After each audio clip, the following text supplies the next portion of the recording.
Welcome to the video. നമ്മളിവിടെ start ചെയ്യാൻ പോകുന്നത് ലോസ് ഓഫ് മോഷൻ എന്നുള്ള ചാപ്റ്ററാണ്. അത് +1 ബോർഡ് എക്സാമിന് സജസ്റ്റ് ചെയ്തിരിക്കുന്ന ഫോക്കസ് ഏരിയയിലൂടെയാണ് നമ്മൾ ചാപ്റ്റർ നോക്കിക്കാണുന്നത്. അതായത് ഒരു എക്സാം പോയിന്റ് ഓഫ് വ്യൂവിലാണ് ഈ ചാപ്റ്റർ ഡിസ്കസ് ചെയ്യാൻ പോകുന്നതെന്നർത്ഥം. അതായത് ഈ വീഡിയോ കംപ്ലീറ്റ് ആയിട്ട് നിങ്ങൾ കാണുകയാണെങ്കിൽ തീർച്ചയായിട്ടും ലോസ് ഓഫ് മോഷൻ എന്നുള്ള ചാപ്റ്റർ നിങ്ങൾക്ക് എക്സാം പോയിന്റ് ഓഫ് വ്യൂവിൽ പഠിക്കാനായിട്ട് സാധിക്കും. ഓക്കെ, അപ്പോൾ നമുക്ക് സ്റ്റാർട്ട് ചെയ്യാനുള്ളത് ന്യൂട്ടൻ്റെ ഫസ്റ്റ് 3 ലോകളിൽ ഫോക്കസ് ഏരിയയിൽ വരുന്ന ലോ ന്യൂട്ടൻ്റെ സെക്കൻഡ് ലോ ആണ്. അപ്പോൾ നമ്മൾ അത് ഡിസ്കസ് ചെയ്യാൻ പോകുന്ന ആദ്യം നോക്കേണ്ട ന്യൂട്ടൻ്റെ സെക്കൻഡ് ലോ ഓഫ് മോഷനാണ്. Second law of motion.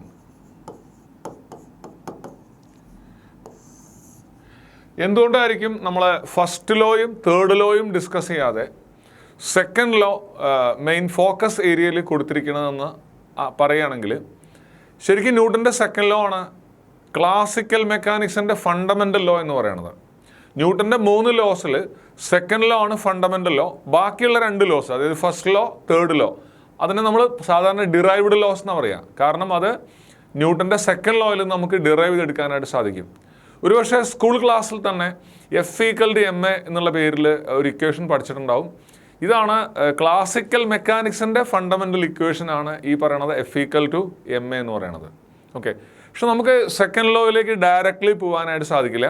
അതിന് മുമ്പായിട്ട് പണ്ട് സ്കൂൾ ക്ലാസ്സുകളിൽ പഠിച്ചിട്ടുള്ളൊരു കോൺസെപ്റ്റ് തന്നെയാണ് മൊമെൻറ്റം എന്നുള്ളൊരു സംഭവം. ഒരുപക്ഷെ മൊമെൻറ്റം പഠിച്ച സമയത്ത് നമ്മളിപ്പോൾ ഇങ്ങനെയാണ് എഴുതുക മൊമെൻറ്റത്തിന്. Momentum vector P = m × vector v. ഇവിടെ വെക്റ്റർ സിമ്പിൾ കൊടുക്കണേ മൊമെൻറ്റത്തിന് ഡയറക്ഷൻ ഉണ്ട്, അതൊരു വെക്റ്റർ ക്വാണ്ടിറ്റി ആണ്. മാസ് ഒരു സ്കേലാർ ക്വാണ്ടിറ്റി ആണ്. വെലോസിറ്റി ആണെങ്കിൽ ഒരു വെക്റ്റർ ക്വാണ്ടിറ്റി ആണ്.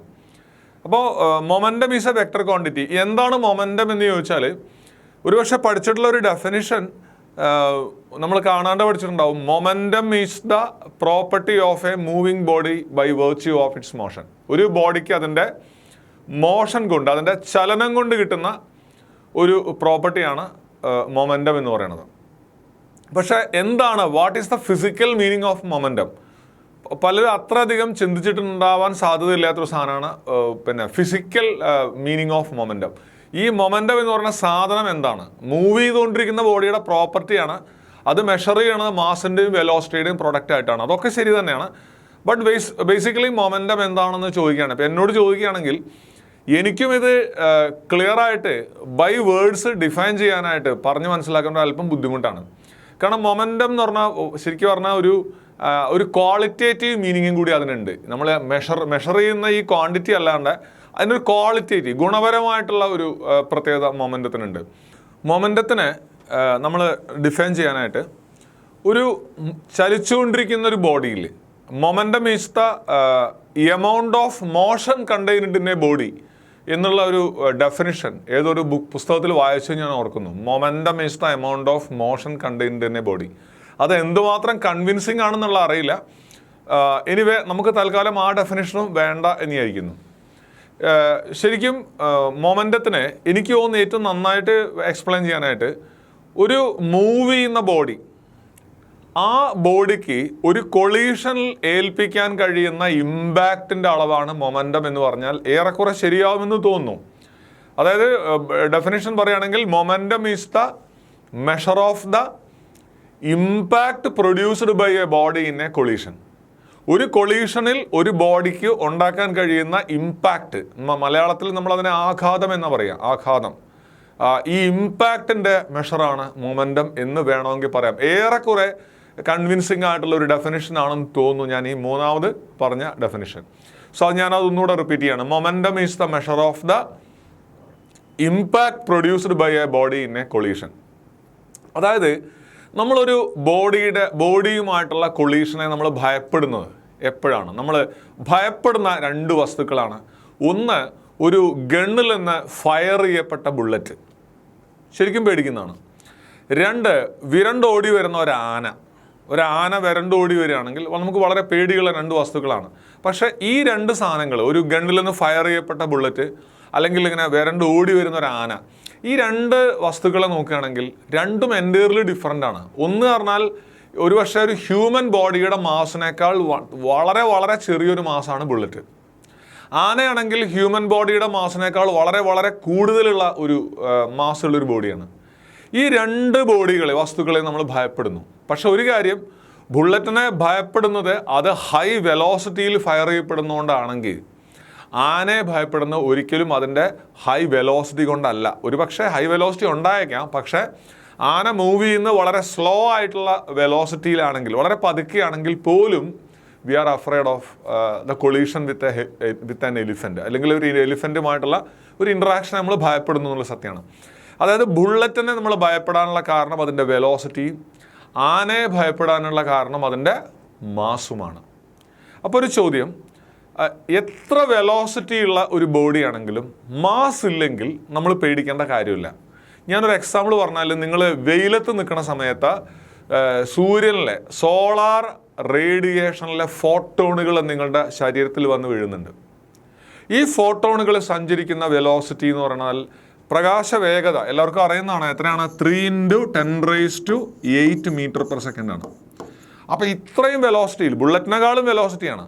പക്ഷെ ബുള്ളറ്റിനെക്കാളും വെലോസിറ്റി ലൈറ്റ് ഫോട്ടോണിന് ഉണ്ടായിട്ട് പോലും അത് നമ്മളുടെ ബോഡിയിൽ ഹിറ്റ് ചെയ്താൽ മെഷറബിൾ ആയിട്ടുള്ള ഒരു ഇമ്പാക്റ്റ് ഉണ്ടാവില്ല. പക്ഷേ ഇമ്പാക്റ്റ് ഉണ്ടാവുന്നുണ്ട് എന്ന് തന്നെയാണ് മോഡേൺ ഫിസിക്സ് പറയുന്നത്. ആ കാര്യങ്ങൾ നമ്മൾ പിന്നീട് പഠിക്കാം. പക്ഷേ നമുക്കൊരു തിരിച്ചറിയത്തക്ക രീതിയിലുള്ളൊരു ഇമ്പാക്റ്റ് അവിടെ ഉണ്ടാവുന്നില്ല എന്നുള്ളതാണ് സത്യം. എന്താണ് കാരണം? കാരണം ലൈറ്റ് ഫോട്ടോണിന് കൺസിഡറബിൾ ആയിട്ടുള്ള മാസ് ഇല്ല. നമ്മളെ ഡെയിലി ലൈഫിൽ നമുക്ക് മെഷറബിൾ ആയിട്ടുള്ള ഒരു മാസ് ലൈറ്റ് ഫോട്ടോണിന് ഇല്ല. അപ്പോൾ അത് റെസ്റ്റ് മാസ് എന്ന് പറയുന്ന സാധനമാണ്, അതില്ല. അപ്പോൾ എത്ര വെലോസിറ്റി ഉള്ളൊരു ബോഡിയാണെങ്കിലും മാസ് ഇല്ലെങ്കിൽ അതിന് യാതൊരു ഇമ്പാക്റ്റ് ഉണ്ടാക്കാൻ കഴിയില്ല. ഓക്കെ, ഇനി ഒരു വലിയൊരു മൗണ്ട് എവറസ്റ്റ് പോലുള്ള വലിയൊരു മൗണ്ടൻ, അതിൻ്റെ അടുത്ത് പോകാൻ നമുക്ക് യാതൊരു പേടിയില്ല. അത് എത്രയോ കോടിക്കണക്കിന് ടൺ മാസുള്ള ഒരു സാധനമാണ് മൗണ്ട് എവറസ്റ്റ്. എനിക്ക് കൃത്യമായിട്ട് അതിൻ്റെ മാസം എത്രയാണെന്ന് അറിഞ്ഞുകൂടാ, കാൽക്കുലേറ്റ് ചെയ്തിട്ടില്ല. എനിവേ അതിൻ്റെ അടുത്ത് പോകാനോ അതിൻ്റെ മുകളിൽ കയറാനോ ആർക്കും പേടിയില്ല. കാരണം എന്താ വെച്ചാൽ അതിൻ്റെ മൂവിങ് വെലോസിറ്റി 0 ആണ്. മീൻസ് അതിന് മൊമെൻറ്റം ഇല്ല. അപ്പോൾ എത്ര മാസുള്ള ബോഡിയാണെങ്കിലും വെലോസിറ്റി ഇല്ലെങ്കിൽ നമുക്ക് പേടിക്കേണ്ട കാര്യമില്ല. അതുപോലെ എത്ര വെലോസിറ്റി ഉള്ള ബോഡിയാണെങ്കിലും മാസ് ഇല്ലെങ്കിലും പേടിക്കേണ്ട കാര്യമില്ല.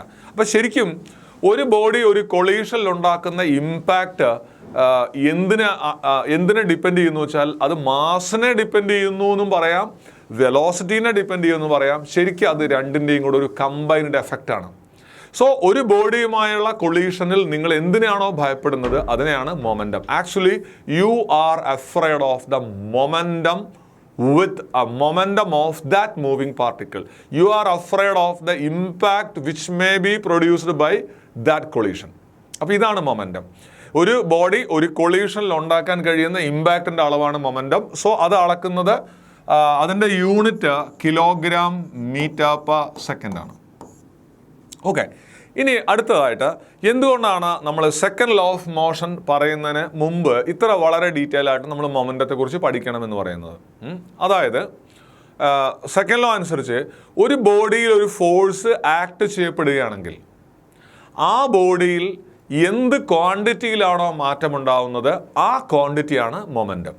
അതായത് ഒരു ബോഡിയിൽ ഫോഴ്സ് ആക്ട് ചെയ്യുന്നത് വഴി ആ ബോഡിക്ക് എന്തെങ്കിലും മാറ്റമുണ്ടാവുമോ എന്ന് ചോദിച്ചാൽ ആ ബോഡിക്ക് മാറ്റമുണ്ടാവാൻ സാധ്യതയുള്ള ഒരു ക്വാണ്ടിറ്റി ആ ബോഡിയുടെ മൊമെൻറ്റമാണ്.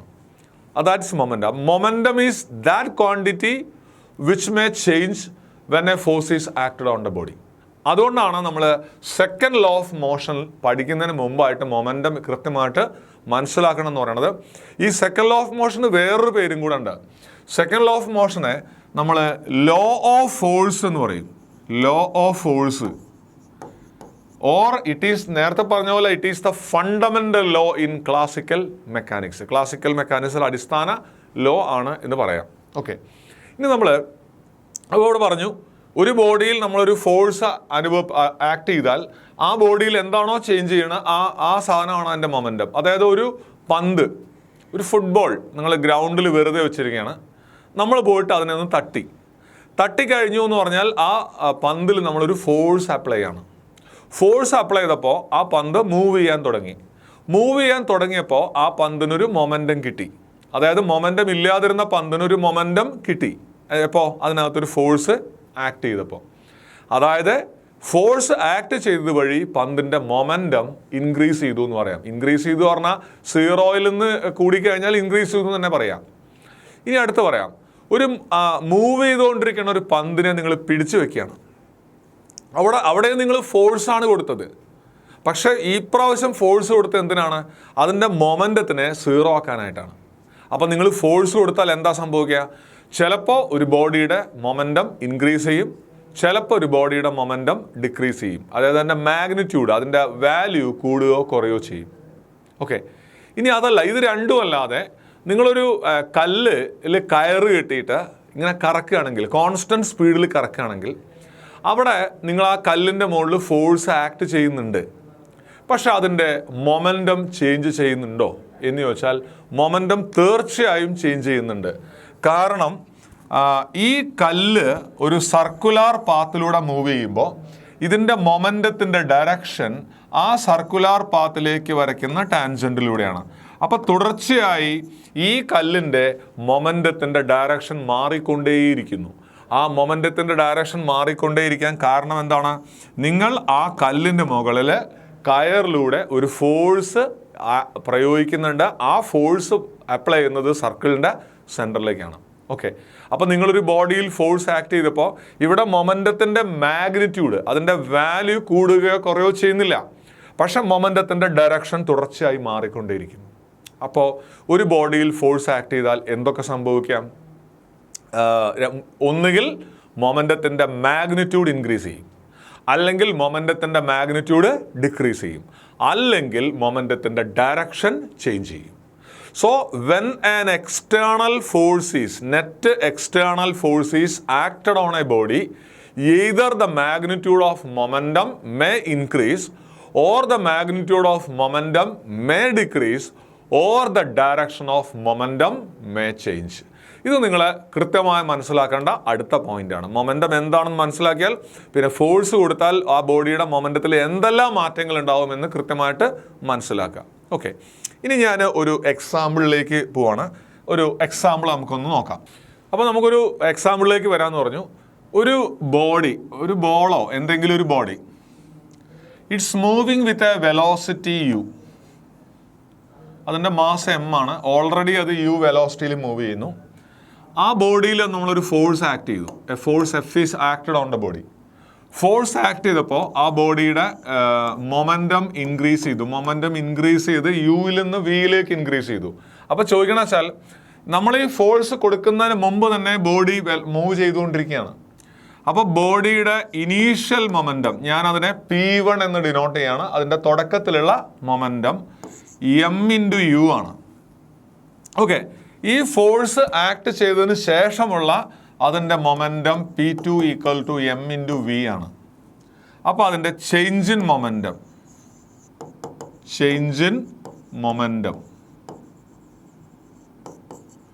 Equal to mv minus mu. അപ്പോൾ mv മൈനസ് mu എന്ന് പറയുമ്പോൾ m/v - u ആണ് അതിൻ്റെ ചേഞ്ച് ഇൻ മൊമെൻറ്റം. ഓക്കെ, ഇനി ഒരു കാര്യം കൂടെ, ഇതിൻ്റെ വെലോസിറ്റി യുവിൽ നിന്ന് വി ആയിട്ട് മാറാനെടുത്ത സമയമാണ് t എന്ന് വിചാരിക്കുക. അങ്ങനെയാണെങ്കിൽ ഇതിൻ്റെ rate of change of momentum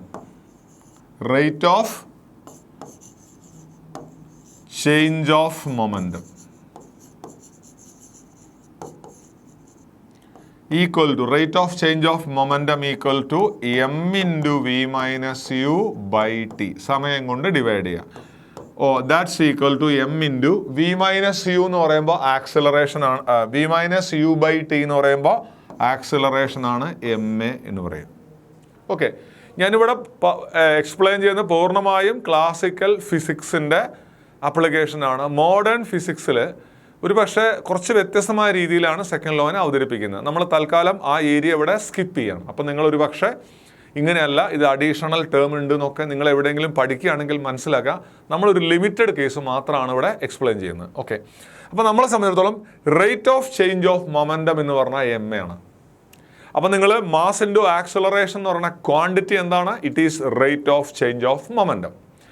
ഈ റേറ്റ് ഓഫ് ചേഞ്ച് ഓഫ് മൊമെൻറ്റത്തെക്കുറിച്ച് ആണ് ന്യൂട്ടൻ്റെ സെക്കൻഡ് ലോ പറയുന്നത്. അപ്പം ന്യൂട്ടൻ്റെ second law rate of change of മൊമെന്റത്തെ കുറിച്ച് എന്താണ് പറയണത് എന്ന് നോക്കാം. നോക്കൂ, ന്യൂട്ടന്റെ സെക്കൻഡ് ലോ അനുസരിച്ചിട്ട് according to the second law of motion, ഒരു ബോഡിയുടെ rate of change of momentum, അതായത് നമ്മളിപ്പോൾ പറഞ്ഞ എം എ ആണ് rate of change of momentum, is directly proportional to the force applied. അപ്പം ന്യൂട്ടന്റെ സെക്കൻഡ് ലോ ഇത് വായിക്കുന്നത്, ഇത് നിങ്ങൾ വായിച്ചാൽ തന്നെ ന്യൂട്ടന്റെ സെക്കൻഡ് ലോ ആയി. കാരണം ഈ ടേം എന്താണ് എന്നാണ് നേരത്തെ നമ്മൾ പറഞ്ഞത്, rate of change of momentum. ഒന്ന് ഇടത്തോട്ട് വായിച്ചാൽ മതി. ഈ സിമ്പിൾ ഏതിനെ കാണിക്കുന്നു? Directly proportional. ഇത് എന്തിനെ കാണിക്കുന്നു? External force. അപ്പോൾ ഇത് നോക്കിയാൽ തന്നെ പറയാം, rate of change of momentum of a body is directly proportional to the external force applied. Okay, അപ്പോൾ കഴിഞ്ഞോ ന്യൂട്ടന്റെ സെക്കൻഡ് ലോ? ഇല്ല, അതിൽ ഒരു കാര്യം കൂടെ കൂട്ടിച്ചേർക്കാനുണ്ട്. Change in momentum takes place in the direction of the applied force. ഏത് ഡയറക്ഷനിലാണോ ഫോഴ്സ് അപ്ലൈ ചെയ്യുന്നത് ആ ഡയറക്ഷനിലാണ് മൊമെന്റത്തിന് മാറ്റമുണ്ടാവുന്നത് എന്ന് വെച്ചാൽ, അതായത് ഒന്നുകൂടെ പറയാം, the change in momentum takes place in the direction of the applied force. അത് നമ്മൾ നേരത്തെ പറഞ്ഞ എക്സാമ്പിൾ തന്നെ, ഒരു ബോളിൻ്റെ വെലോസിറ്റി ആദ്യം യു ആയിരുന്നു, ഫോഴ്സ് കൊടുത്തപ്പോൾ അതിൻ്റെ വെലോസിറ്റി യുവിൽ നിന്ന് വി ആയിട്ട് ഇൻക്രീസ് ചെയ്തു എന്ന് പറഞ്ഞു. ഇവിടെ മൊമെൻറ്റം ഇൻക്രീസ് ചെയ്ത ഡയറക്ഷൻ ഏതാണ്? വലത്തോട്ടാണ്, മീൻസ് റൈറ്റിലേക്കാണ് മൊമെൻറ്റം ഇൻക്രീസ് ചെയ്തത്. നമ്മൾ ഫോഴ്സ് കൊടുത്ത എങ്ങോട്ടാണ്? അതും വലത്തേക്കാണ്. അതാണ് പറയണത്, മൊമെന്റത്തിന് ചേഞ്ച് ഉണ്ടാവുന്നത് ഏത് ഡയറക്ഷനിലാണ്? ഏത് ഡയറക്ഷനിലാണോ നിങ്ങൾ ഫോഴ്സ് കൊടുത്തത് അതേ ഡയറക്ഷനിലാണ് മൊമെന്റത്തിന് ചേഞ്ച് ഉണ്ടാവുന്നത്. അപ്പം ഞാൻ സെക്കൻഡ് ലോനൊന്ന് കൺക്ലൂഡ് ചെയ്യാം, കൃത്യമായി നോട്ട് ചെയ്യാം. എന്താണ്? The rate of change of momentum of a body is directly proportional to the external force applied and change in momentum takes place in the direction of the applied force. അത് മറക്കരുത്. ഇത്രയായാൽ ന്യൂട്ടന്റെ second law ഇത് കൃത്യമായിട്ട് മനസ്സിലാക്കാൻ അതിൻ്റെ theoretical meaning നിങ്ങൾക്ക് മനസ്സിലായി എന്ന് വിചാരിക്കാം. ഓക്കെ, ഇനി ന്യൂട്ടന്റെ സെക്കൻഡ് ലോയുമായിട്ട് വളരെയധികം റിലേറ്റഡ് ആയിട്ടുള്ള വളരെ പ്രധാനപ്പെട്ട ഒരു റിസൾട്ടാണ് നമുക്ക് അടുത്ത് പഠിക്കാനുള്ളത്. നമ്മളതിനെ പറയണത് ഫോക്കസ് പോയിന്റിൽ പ്രത്യേകം മെൻഷൻ ചെയ്തിട്ടുള്ളതാണ്. Law of conservation of momentum എന്നാണ് ആ റിസൾട്ടിന് പറയുന്നത്. അപ്പോൾ കൺസർവേഷൻ ഓഫ് മൊമെന്റം എന്താണെന്ന് നോക്കാം. ന്യൂട്ടന്റെ സെക്കൻഡ് ലോ അനുസരിച്ചിട്ട് F equal to M A എന്നാണ് നമ്മൾ നേരത്തെ പറഞ്ഞത്, force equal to mass into acceleration. പക്ഷേ ഈ force equal to mass into acceleration എന്ന് പറയുന്നത് ന്യൂട്ടന്റെ സെക്കൻഡ് ലോയുടെ ക്ലാസിക്കൽ ഫോമാണ്. നമ്മളിതിനെ പറയുക ക്ലാസിക്കൽ ഫോം എന്നാണ്. മോഡേൺ തിയറി അനുസരിച്ചിട്ട്, മോഡേൺ ഫിസിക്സ് അനുസരിച്ചിട്ട് ഫോഴ്സിനെ D P by D T എന്ന് പറഞ്ഞാൽ rate of change of momentum, അത് മൊമെന്റത്തിൽ ഉണ്ടാവുന്ന change divided by time interval, അങ്ങനെ തന്നെ പറയണം. അപ്പോൾ അത് എം എ പോസിബിൾ അല്ല. ഇത് മോഡേൺ ഫിസിക്സിൽ ഇങ്ങനെ തന്നെ പറയണം, F equal to D P by D T. D P by D T എന്ന് പറയുന്നത് rate of change of momentum ആണ്. ഓക്കെ, ഇനി ഒരു കാര്യം ചെയ്യാം. ഒരു സിസ്റ്റത്തിൽ എക്സ്റ്റേണൽ ഫോഴ്സ് ഇല്ല എന്ന് വിചാരിക്കുക. അതായത് ഒരു സിസ്റ്റത്തിൽ പുറമെ നിന്നുള്ള യാതൊരു ഫോഴ്സും അനുഭവപ്പെടുന്നില്ല. പുറമെ നിന്നുള്ള യാതൊരു ഫോഴ്സും അനുഭവപ്പെടുന്നില്ലെങ്കിൽ D P by D T, അതായത് അതിൻ്റെ rate of change of momentum 0 ആയിരിക്കും. D P by D. അപ്പോൾ കാരണം ഫോഴ്സാണ് rate of change of momentum. Force ഇല്ലെങ്കിൽ rate of change of momentum ഉണ്ടാവില്ല. അപ്പോൾ ഒരു കാര്യം ചെയ്യട്ടെ, റേറ്റ് ഓഫ് ചേഞ്ച് 0 ആണ് എന്ന് പറഞ്ഞാൽ എന്താ ശരിക്കും അതിൻ്റെ അർത്ഥം? ചേഞ്ച് ചെയ്യുന്നില്ല എന്നല്ലേ?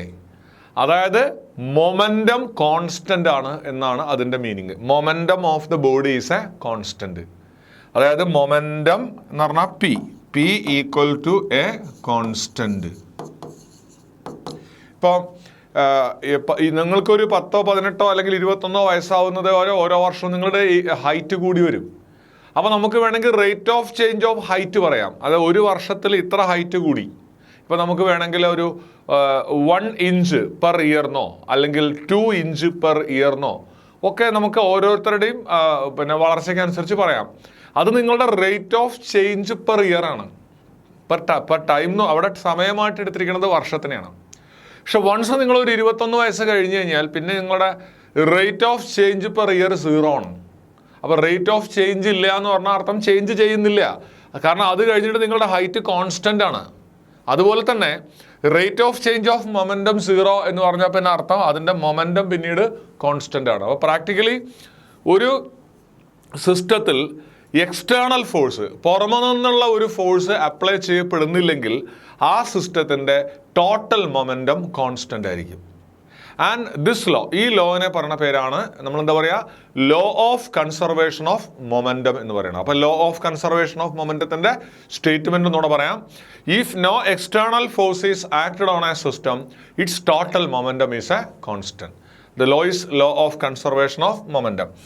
ഈ മൊമെൻറ്റത്തിൻ്റെ ഞാനൊരു ആപ്ലിക്കേഷൻ പറയാം. പറയാനായിട്ട് നമുക്കൊരു ഒരു കൊളീഷൻ ഉദാഹരണമായിട്ട് എടുക്കാം. കൊളീഷൻ, ഒരു കൂട്ടിമുട്ടൽ. ഇപ്പോൾ ഉദാഹരണമായിട്ട് m1 മാസുള്ള ഒരു വസ്തു, ബോഡി ഓഫ് മാസ് m1, ഇത് u1 വെലോസിറ്റിയിൽ മൂവ് ചെയ്യുന്നു. m2 മാസുള്ള വേറൊരു ബോഡി, അത് u2 വെലോസിറ്റിയിൽ മൂവ് ചെയ്യുന്നു. ഇത് രണ്ടും തമ്മിൽ കൊളൈഡ് ചെയ്ത് കൂട്ടിയിടിക്കുകയാണ്. കൂട്ടിയിടിച്ചതിന് ശേഷം m1ൻ്റെ വെലോസിറ്റി v1, പിന്നെ കൂട്ടിയിടിച്ചതിന് ശേഷമുള്ള m2ൻ്റെ വെലോസിറ്റി v2. ഓക്കെ, അപ്പോൾ കൊളീഷൻ നടക്കുന്നതിന് മുമ്പ് ഈ ബോഡികളുടെ വെലോസിറ്റി u1ഉം u2 ആണ്. കൊളീഷൻ നടന്നതിന് ശേഷം അത് v1ഉം v2മാണ്. അങ്ങനെയാണെങ്കിൽ ഇവിടെ ടോട്ടൽ മൊമെൻറ്റം ബിഫോർ കൊളീഷൻ, കൊളീഷന് മുമ്പുള്ള ആകെ മൊമെൻറ്റം എന്ന് പറയുന്നത് m1 u1 plus m2 u2 ആണ്. ടോട്ടൽ മൊമെൻറ്റം ബിഫോർ കൊളീഷൻ, കൊളീഷന് മുമ്പുള്ള ആകെ മൊമെൻറ്റം. കൊളീഷന് ശേഷമുള്ള ആകെ momentum m1 v1 plus m2 v2 ആണ്. സോ അപ്പോൾ നമുക്ക് എന്ത് പറയാം, ടോട്ടൽ മൊമെൻറ്റം ബിഫോർ കൊളീഷൻ. ഈ കാണുന്നത് ടോട്ടൽ മൊമെൻറ്റം ആണ്. എപ്പോഴുള്ള total momentum before collision.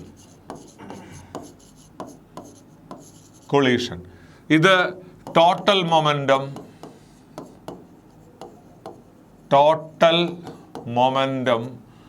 After collision. കൊളീഷന് ശേഷമുള്ള ടോട്ടൽ മൊമെൻറ്റം, അതായത് കൊളീഷന് മുമ്പുള്ള ആകെ മൊമെൻറ്റവും ടോട്ടൽ മൊമെൻറ്റം ബിഫോർ കൊളീഷനും ടോട്ടൽ മൊമെൻറ്റം ആഫ്റ്റർ കൊളീഷനും തുല്യമായിരിക്കും. അതായത് എന്തുകൊണ്ടാണ് കൊളീഷന് മുമ്പുള്ള മൊമെൻറ്റവും കൊളീഷന് ശേഷമുള്ള മൊമെൻറ്റവും തുല്യമാവാനുള്ള കാരണം ടോട്ടൽ മൊമെൻറ്റത്തിൽ മാറ്റം ഉണ്ടാവില്ല. Total momentum is a constant. അപ്പോൾ അടുത്ത ചോദ്യം, ടോട്ടൽ മൊമെൻറ്റം കോൺസ്റ്റൻ്റ് ആയത് എങ്ങനെയാണ്? ടോട്ടൽ മൊമെൻറ്റം കോൺസ്റ്റൻ്റ് ആയത് എക്സ്റ്റേണൽ ഫോഴ്സ് ഇല്ലാത്തതുകൊണ്ട്. അപ്പോൾ അടുത്ത ചോദ്യം, അതെങ്ങനെ ശരിയാവും? കാരണം രണ്ട് ബോഡികൾ തമ്മിൽ കൂട്ടിയിടിക്കുന്ന സമയത്ത് കൊളീഷനിൽ ഈ കൂട്ടിയിടിക്കുന്ന വസ്തുക്കൾ പരസ്പരം ഫോഴ്സ് കൊടുക്കുന്നില്ലേ എന്ന് ചോദിച്ചാൽ തീർച്ചയായിട്ടും കൊടുക്കുന്നുണ്ട്. പക്ഷേ അതൊരു എക്സ്റ്റേണൽ ഫോഴ്സ് അല്ല. നമ്മളൊരു സിസ്റ്റത്തെക്കുറിച്ച് പറയുമ്പോൾ ആ സിസ്റ്റത്തിലെ പാർട്ടിക്കിളുകൾ തമ്മിലുള്ള ഫോഴ്സ് ഒരിക്കലും എക്സ്റ്റേണൽ ഫോഴ്സ് അല്ല. അതിനെ നമ്മൾ ഇൻറ്റേർണൽ ഫോഴ്സ് എന്നാണ് പറയുക. എക്സ്റ്റേണൽ ഫോഴ്സ് എന്ന് പറയണമെങ്കിൽ നമ്മളിത് സംസാരിച്ചുകൊണ്ടിരിക്കുന്ന സിസ്റ്റത്തിലെ പാർട്ടിക്കിളിന് മുകളിൽ സിസ്റ്റത്തിന് പുറമെ നിന്ന് ആരെങ്കിലും ഫോഴ്സ് കൊടുക്കണം. ഫോർ എക്സാമ്പിൾ, ഇത് കൂട്ടിയിടിക്കുന്ന സമയത്ത് അത് മൂവ് ചെയ്യുന്ന ഗ്രൗണ്ടിൽ ഫ്രിക്ഷൻ ഉണ്ട്. ആ ഫ്രിക്ഷൻ എക്സ്റ്റേണൽ ഫോഴ്സ് ആണ്. അല്ലെങ്കിൽ ആ കൂട്ടിയിടിക്കുന്ന സമയത്ത് എയറിലൂടെ വരുമ്പോൾ എയറിൻ്റെ റെസിസ്റ്റൻസ് ഉണ്ട്, അത് എക്സ്റ്റേണൽ ഫോഴ്സ് ആണ്. അങ്ങനെയുള്ള അല്ലെങ്കിൽ ഗ്രാവിറ്റേഷണൽ ഫോഴ്സ് എക്സ്റ്റേണൽ ഫോഴ്സ് ആണ്. പക്ഷേ ഇങ്ങനെയുള്ള എക്സ്റ്റേണൽ ഫോഴ്സുകൾ എല്ലാം ഇതൊരു ഐഡിയൽ കേസാണ്. ഇങ്ങനെയുള്ള ഒരു എക്സ്റ്റേണൽ ഫോഴ്സും ഇല്ല എന്ന് അസ്യൂം ചെയ്തുകൊണ്ടാണ് നമ്മളിത് പറയുന്നത്. അപ്പോൾ ഈ രണ്ട് കൂട്ടിയിടിക്കുന്ന ബോഡികൾ തമ്മിൽ പരസ്പരം കൊടുക്കുന്ന ഫോഴ്സ് എക്സ്റ്റേണൽ ഫോഴ്സ് അല്ല, ബാക്കിയുള്ളത് എന്തോ എക്സ്റ്റേണൽ ഫോഴ്സ് ആവും. പക്ഷേ അങ്ങനെയുള്ള ഫോഴ്സുകൾ എന്നൊക്കെ സിസ്റ്റം ഫ്രീ ആണെങ്കിൽ ആ കൊളീഷന് മുമ്പുള്ള മൊമെൻറ്റവും കൊളീഷന് ശേഷമുള്ള മൊമെൻറ്റവും തുല്യമായിരിക്കും. ഇപ്പം നമുക്കൊരു എക്സാമ്പിൾ നോക്കാം. അപ്പം ഞാനൊരു എക്സാമ്പിളായിട്ട് പറയാം. ഫോർ എക്സാമ്പിൾ, ഒരു body of mass, okay,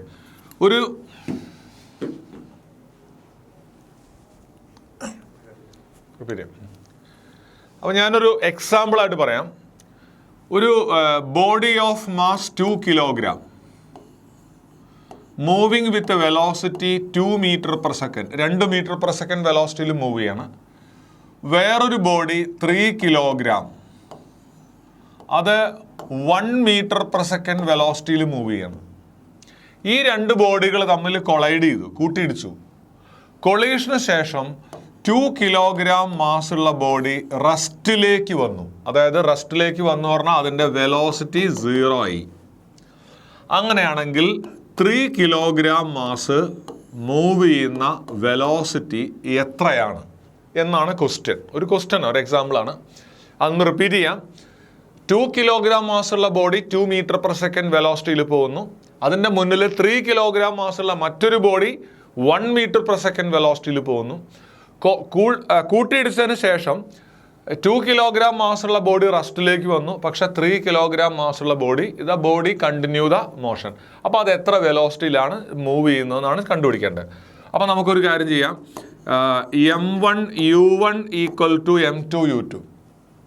m1 2 kilogram ആണ്. 2 × 2 plus 3 × 1 equal to m1 u1 plus m2 u2 equal to 2 × 0. കാരണം കൊളീഷന് ശേഷം 2 കിലോഗ്രാമിൻ്റെ വെലോസിറ്റി 0 ആണ്. Plus 3 × v. v2 പകരം v കൊടുക്കുക. അപ്പം എന്ത് വരും?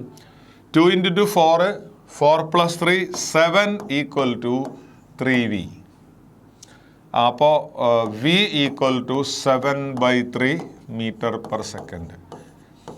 ഈ വെലോസിറ്റി കാണാനായിട്ട് നമ്മൾ ഉപയോഗിച്ചത് അവിടെ law of conservation of momentum ആണ്. അപ്പോൾ ഒരു കൊളീഷൻ നടക്കുമ്പോൾ മറക്കരുത്, ടോട്ടൽ മൊമെൻറ്റം ബിഫോർ കൊളീഷനും ടോട്ടൽ മൊമെൻറ്റം ആഫ്റ്റർ കൊളീഷനും ഈക്വൽ ആയിരിക്കും.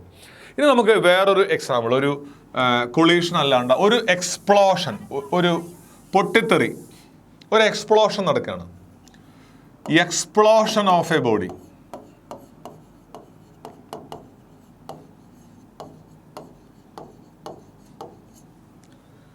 ഒരു ബോഡി പൊട്ടിത്തെറിക്കുന്ന സമയത്ത്, എക്സ്പ്ലോഡ് ചെയ്യുന്ന സമയത്ത്, ആ ബോഡി റെസ്റ്റിലാണെന്ന് ചോദിച്ചു, വെറുതെ ഇരിക്കുകയാണ്, ബോഡി റെസ്റ്റിലാണ്. ആ ബോഡി പൊട്ടിത്തെറിച്ച് 2 കഷ്ണങ്ങളായി മാറി. ഈ m1 ഒരു ബോഡീൻ്റെ മാസ് m1, മറ്റേ ബോഡീൻ്റെ മാസ് m2. എക്സ്പ്ലോഷന് ശേഷം m1ൻ്റെ വെലോസിറ്റി v1 ആണ്, m2ൻ്റെ വെലോസിറ്റി v2 ആണ്. കൊളീഷൻ. അപ്പോൾ a body is exploded into 2 parts. പൊട്ടിത്തെറിച്ച് 2 കഷ്ണമായി. അപ്പോൾ നമ്മളിവിടെ ഈ ഒരു എക്സ്പ്ലോഷനിൽ എക്സ്റ്റേണൽ ആയിട്ടുള്ള ഏതെങ്കിലും ഫോഴ്സ് ഉണ്ടോ വെച്ചാൽ ഇല്ല. കാരണം ഒരു ബോഡി എക്സ്പ്ലോഡ് ചെയ്യണം, പൊട്ടിത്തെറിക്കുന്നത് ഇന്റേണൽ ഫോഴ്സ് കൊണ്ടാണ് ബോഡി പൊട്ടിത്തെറിക്കുന്നത്. അപ്പോൾ അവിടെ നമുക്ക് തീർച്ചയായിട്ടും കൺസർവേഷൻ ഓഫ് മൊമെൻറ്റം നമുക്ക് അപ്ലൈ ചെയ്യാം. അപ്പോൾ നമ്മളൊരു ബൈ വേർഡ്സ് എഴുതാം. Total momentum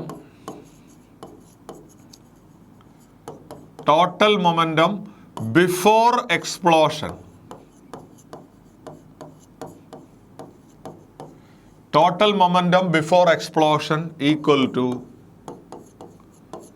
total momentum after explosion. എക്സ്പ്ലോഷന് മുമ്പുള്ള മൊമെൻറ്റവും എക്സ്പ്ലോഷന് ശേഷമുള്ള മൊമെൻറ്റവും തുല്യമായിരിക്കും. പക്ഷേ എക്സ്പ്ലോഷന് മുമ്പ് ആ ബോഡി, ഏത് ബോഡിയാണോ പൊട്ടിത്തെറിക്കുന്നത്, ആ എക്സ്പ്ലോഷന് മുമ്പ് ആ ബോഡി റെസ്റ്റിലാണെന്ന് വിചാരിക്കുക, ആ ബോഡി വെറുതെ ഇരിക്കുകയാണ്. അപ്പോൾ ഒരു ബോഡി വെറുതെ ഇരിക്കുകയാണെങ്കിൽ ടോട്ടൽ മൊമെൻറ്റം ബിഫോർ എക്സ്പ്ലോഷൻ എന്ന് പറഞ്ഞാൽ 0 ആണ്. അതായത് അതിന് മൊമെൻ്റ് ഇല്ല. പൊട്ടിത്തെറിച്ച് 2 കഷ്ണങ്ങളായി മാറിക്കഴിഞ്ഞാൽ അതിൻ്റെ മൊമെൻറ്റത്തിനെ നമുക്ക് m1 v1 plus m2 v2 എന്ന് എഴുതാം. അപ്പോൾ ഇതിനകത്ത് ഒരു ടേം അങ്ങോട്ട് കൊണ്ടുപോയാൽ m1 v1 equal to minus m2 v2. അതായത് m1 v1 ഫസ്റ്റ് ബോഡിയുടെ മൊമെൻറ്റമാണ്, m2 v2 സെക്കൻഡ് ബോഡിയുടെ മൊമെൻറ്റമാണ്. അപ്പോൾ ഈ ഇക്വേഷൻ ശരിക്കും എന്താണ് അർത്ഥമാക്കുന്നത്, എന്താണ് ഇതിൻ്റെ മീൻ ചെയ്യണത്? m1 v1 equal to m2 v2 എന്ന് പറഞ്ഞാൽ അതിൻ്റെ അർത്ഥം ശരിക്കും 2 ബോഡികൾക്കും ഒരേ മൊമെൻറ്റമാണ്. പക്ഷേ നെഗറ്റീവ് സൈൻ കാണിക്കുന്നത് അത് വിപരീത ദിശകളിലാണ് പോകുന്നത്. ഇപ്പം നമുക്ക് പറയാം, ഒരു ബോഡി പൊട്ടിത്തെറിച്ച് 2 കഷ്ണമായി. ഒരു ബോഡിയുടെ momentum 10 kilogram metre per second ആണ് ഒരു ഡയറക്ഷനിൽ. അപ്പം മറ്റേ ബോഡിയുടെ momentum -10 kilogram metre per second. അതായത് മൊമെൻറ്റം വെക്ടറാണ്. ഡയറക്ഷൻ മാറുമ്പോൾ നമ്മൾ നെഗറ്റീവ് സൈൻ കൊണ്ട് അതിനെ കാണിക്കും. രണ്ടും ഒരേ മാഗ്നിറ്റ്യൂഡ് ആയിരിക്കും, പക്ഷെ സൈന് ഡിഫറെൻ്റ് ആയിരിക്കും. അപ്പോൾ ഒരു കാര്യം മനസ്സിലാക്കാം, when A body is explored in two parts the parts move in opposite direction and they possess equal momentum. Negative sign shows that even though they have equal magnitude, the momenta have equal magnitude, their directions are opposite. Okay. അപ്പോൾ ഇതാണ് law of conservation of മൊമെൻറ്റത്തിൻ്റെ second application, explosion of a body. അടുത്ത conservation of മൊമെൻറ്റത്തിൻ്റെ വേറൊരു ആപ്ലിക്കേഷനാണ് recoil of a gun. Recoil of a gun. ഒരു ഗണ്ണിൽ നിന്ന് ബുള്ളറ്റ് ഫയർ ചെയ്യുന്ന case, recoil of a gun. അപ്പോൾ ഇതിൽ റീകോയിൽ എന്താണെന്ന് നമുക്ക് നോക്കാം. അതിന് മുമ്പായിട്ട് ഒരു സ്റ്റേഷനറി ഗണ്ണിൽ നിന്ന് ഒരു ബുള്ളറ്റ് ഫയർ ചെയ്യുന്ന ഒരു എക്സാമ്പിൾ നമുക്കൊന്ന് വിലയിരുത്തി നോക്കാം. അപ്പോൾ ഒരു കാര്യം ചെയ്യാം, ഫയറിങ്ങിന് മുമ്പ് ഗണ്ണ് റെസ്റ്റിലാണ് എന്ന് അസ്യൂം ചെയ്യാം. അപ്പോൾ അങ്ങനെയാണെങ്കിൽ ഇങ്ങനെ പറയാം, total momentum before firing, total momentum before firing equal to total momentum after firing. Total momentum before firing equal to total momentum after firing. ഫയറിങ്ങിന് മുമ്പുള്ള ആകെ മൊമെൻറ്റവും ഫയറിങ്ങിന് ശേഷമുള്ള ആകെ മൊമെൻറ്റവും ഈക്വൽ ആയിരിക്കും. അപ്പോൾ ഈ ഫയറിങ്ങിന് മുമ്പ് ഈ ഗണ്ണ് റെസ്റ്റിലാണ് എന്ന് വിചാരിക്കുക, വെറുതെ ഇരിക്കുകയാണ്. അപ്പോൾ ഗണ്ണിൻ്റെ മൊമെൻറ്റം 0 ആണ്, 0.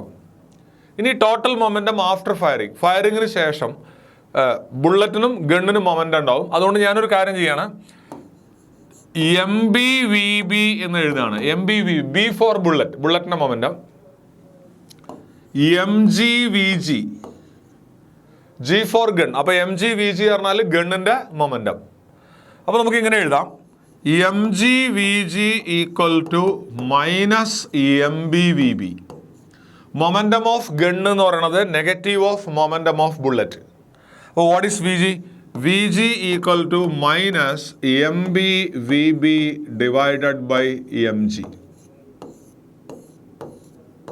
അതായത് റീകോയിൽ വെലോസിറ്റി, VGനെ നമ്മൾ പറയുന്ന പേര് റീകോയിൽ വെലോസിറ്റി എന്നാണ്. അപ്പോൾ ഈ ഒരു ടേം നോക്കൂ, നമ്മൾ മുമ്പ് എക്സ്പ്ലോഷൻ പറഞ്ഞ പോലെ തന്നെ MGVG ഗണ്ണിൻ്റെ മൊമെൻറ്റമാണ്, MBVB ബുള്ളറ്റിൻ്റെ മൊമെൻറ്റമാണ്. രണ്ടിൻ്റെയും മൊമെൻറ്റം ഈക്വൽ ആണ്. ഫയർ ചെയ്യണ സമയത്ത് ഗണ്ണിൻ്റെ ഫോർവേഡ് മൊമെൻറ്റവും ബുള്ളറ്റിൻ്റെ ബാക്ക്വേഡ് മൊമെൻറ്റവും ഈക്വൽ ആയിരിക്കും. പക്ഷേ അതുകൊണ്ട് പേടിക്കേണ്ട കാര്യമില്ല, ബുള്ളറ്റിൻ്റെ അതേ മൊമെൻറ്റത്തിൻ്റെ ഗണ്ണിന് പുറകോട്ട് വരുമോ എന്ന്.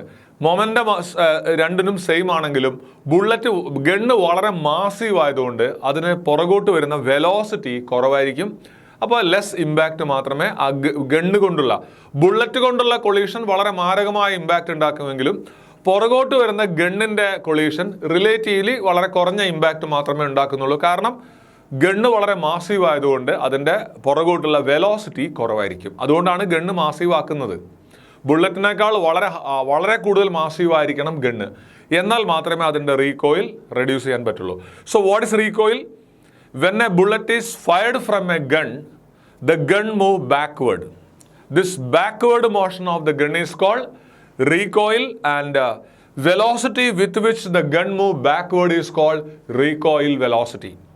അപ്പോൾ ഒരു ഗണ്ണിൽ നിന്ന് ബുള്ളറ്റ് ഫയർ ചെയ്യുമ്പോൾ ബുള്ളറ്റിന് എത്ര ഫോർവേഡ് മൊമെൻറ്റം ഉണ്ടാവോ അതേ മൊമെൻറ്റം ഗണ്ണിന് പുറകോട്ടുണ്ടാവും. ഈ ഗണ്ണിൻ്റെ ബാക്ക്വേർഡ് മോഷനെയാണ് നമ്മൾ റീകോയിൽ എന്ന് പറയുന്നത്. Its velocity is called recoil velocity. And ഈ റീകോയിൽ വെലോസിറ്റിയുടെ സൈൻ നെഗറ്റീവ് വരാൻ കാരണം ബുള്ളറ്റ് ഗണ്ണ് മൂവ് ചെയ്യുന്ന ഓപ്പോസിറ്റ് ഡയറക്ഷനിലായതുകൊണ്ടാണ്. ഇനി അടുത്ത ചോദ്യം, how can you reduce recoil? Recoil velocity, recoil eliminate ചെയ്യാൻ കഴിയുമോ? ഒരിക്കലും കഴിയില്ല, ഒരിക്കലും സാധിക്കില്ല. കാരണം ആ കൺസർവേഷൻ ഓഫ് മൊമെൻ്റ് അനുസരിച്ച് ഒരിക്കലും നമുക്ക് റീകോയിൽ ഇല്ലാതാക്കാൻ സാധിക്കില്ല. പക്ഷെ നമുക്ക് അതിൻ്റെ റീകോയിൽ വെലോസിറ്റി കുറയ്ക്കാനായിട്ട് പറ്റും. How to reduce recoil velocity? Make the gun more massive. നിങ്ങൾ ഗണ്ണിനെ എത്രമാത്രം മാസീവ് ആക്കുന്നോ അത്രമാത്രം അതിൻ്റെ റീകോയിലിൻ്റെ ഇമ്പാക്റ്റ് കുറവായിരിക്കും. ഒരുപക്ഷെ ഇപ്പോൾ നിങ്ങൾക്ക് മനസ്സിലായിട്ടുണ്ടാവും എന്തുകൊണ്ടാണ് ഹെവി മെഷീൻ ഗണ്ണ് ഇതിലൊക്കെ തന്നെ വളരെ മാസീവായിട്ടുള്ള ഗണ്ണുകളായിരിക്കും. പലപ്പോഴും അത് ഈ ട്രൈപോഡുകളിൽ കുത്തി നിർത്തിയിട്ടൊക്കെയാണ് ഫയർ ചെയ്യുന്നത്. അതിൻ്റെ റീസൺ മാസീവ് ബുള്ളറ്റ് ഉപയോഗിക്കുന്ന ഗണ്ണുകളായതുകൊണ്ട് ആ ഗണ്ണ് വളരെ മാസീവ് അല്ലെങ്കിൽ ഫയർ ചെയ്യുന്ന ആളുടെ ബോഡിയിൽ ഉണ്ടാകുന്ന ഇമ്പാക്റ്റ് വളരെ കൂടുതലായിരിക്കും. ഓക്കെ, നെക്സ്റ്റ് നമ്മുടെ ടോപ്പിക്കാണ് ഫ്രിക്ഷൻ.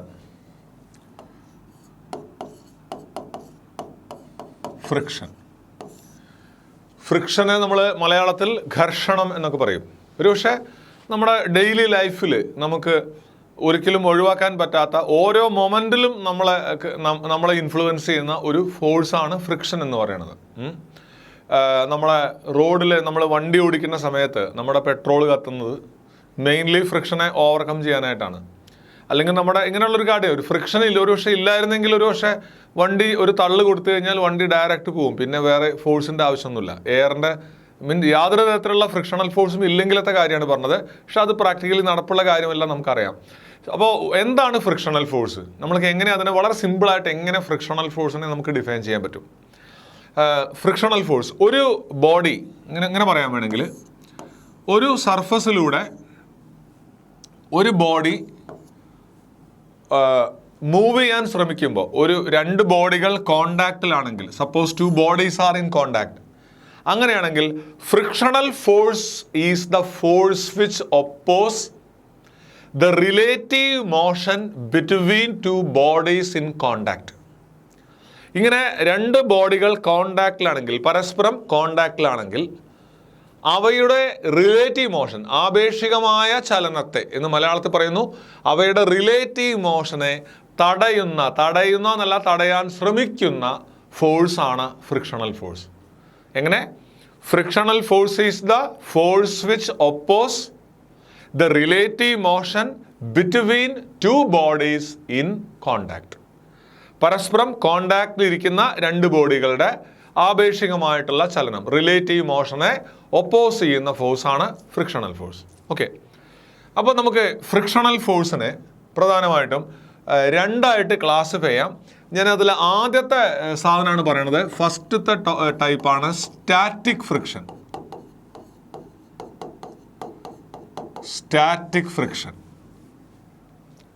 എന്താണ് സ്റ്റാറ്റിക് ഫ്രിക്ഷൻ? സ്റ്റാറ്റിക് ഫ്രിക്ഷൻ എന്ന് പറഞ്ഞാൽ it is the frictional force between 2 bodies in contact which are relatively at rest. എന്ന് വെച്ചാൽ ആപേക്ഷികമായി നിശ്ചലാവസ്ഥയിൽ എന്ന് പറഞ്ഞാൽ ഒരു ബോഡിയുടെ മുകളിൽ മറ്റേ ബോഡി സ്ലൈഡ് ചെയ്യാൻ പാടില്ല, അത്രയേ ഉള്ളൂ. ഇപ്പോൾ നിങ്ങളൊരു കാറിൽ മൂവ് ചെയ്യുന്നു, ആ കാറിനകത്ത് നിങ്ങളൊരു ബോക്സ് വെച്ചിട്ടുണ്ട്, അല്ലെങ്കിൽ ഒരു ട്രെയിൻ മൂവ് ചെയ്യുന്നു, ട്രെയിനിനകത്ത് നിങ്ങളൊരു സൂട്ട് കേസ് വെച്ചിട്ടുണ്ട്. ആ ട്രെയിൻ ഓടിക്കൊണ്ടിരിക്കുകയാണ്, പക്ഷേ ആ ട്രെയിനും അകത്ത് വെച്ച സൂട്ട് കേസും റിലേറ്റീവ്ലി റെസ്റ്റിലാണ്. എപ്പോഴാണ് സൂട്ട് കേസ് റിലേറ്റീവ്ലി മൂവ് ചെയ്യുന്നത്? നിങ്ങൾ ആ സൂട്ട് കേസ് ട്രെയിനകത്തൂടെ വലിക്കുന്ന സമയത്ത് അപ്പോൾ മാത്രമേ അത് റിലേറ്റീവ്ലി മൂവ് ചെയ്യുന്നുള്ളൂ. അല്ലാതെ ആ സൂട്ട് കേസ് ഒരു ഭാഗത്ത് വെറുതെ ഇരിക്കുമ്പോൾ ട്രെയിൻ മൂവ് ചെയ്യുന്നുണ്ട്, പക്ഷേ the suitcase with respect to the train relatively റെസ്റ്റിലാണ്. അതേപോലെ തന്നെ, അതേപോലെയോ അല്ലെങ്കിൽ വേറെ രീതിയിലോ എങ്ങനെ വേണമെങ്കിലും ആവാം, 2 ബോഡികൾ റിലേറ്റീവ്ലി റെസ്റ്റിലാണെങ്കിൽ, ആപേക്ഷികമായി നിശ്ചലാവസ്ഥയിലാണെങ്കിൽ, ആ 2 ബോഡികൾക്ക് ഇടയിൽ ആക്ട് ചെയ്യുന്ന ഫ്രിക്ഷനാണ് സ്റ്റാറ്റിക് ഫ്രിക്ഷൻ. അതാണ് പറഞ്ഞത്. അപ്പോൾ ഡെഫിനിഷൻ നമുക്ക് നോക്കാം. Static friction is the frictional force between 2 bodies in contact which are relatively at rest. Okay, ഇനി നിങ്ങൾ ഒരു ബോഡിയെ നിങ്ങൾ പുള്ളിയോ പുഷ് ചെയ്യോ ചെയ്യണം, വലിക്കുകയാണ്. അന്നേരം ഫ്രിക്ഷണൽ ഫോഴ്സ്, ഞാനതിനെ സ്മോൾ എഫ് എന്ന് ഡിനോട്ട് ചെയ്യും. ഫ്രിക്ഷണൽ ഫോഴ്സ് നിങ്ങൾ അപ്ലൈ ചെയ്യുന്ന ഫോഴ്സിനെ എതിർക്കുന്ന രീതിയിൽ അതിൻ്റെ ഓപ്പോസിറ്റ് ഡയറക്ഷനിലാണ് ആക്ട് ചെയ്യുക. പിന്നെ ഒരു കാര്യം കൂടെ, ഫ്രിക്ഷണൽ ഫോഴ്സ് എങ്ങനെയാണ് ആക്ട് ചെയ്യുന്നത്? Along the surface of contact of 2 bodies.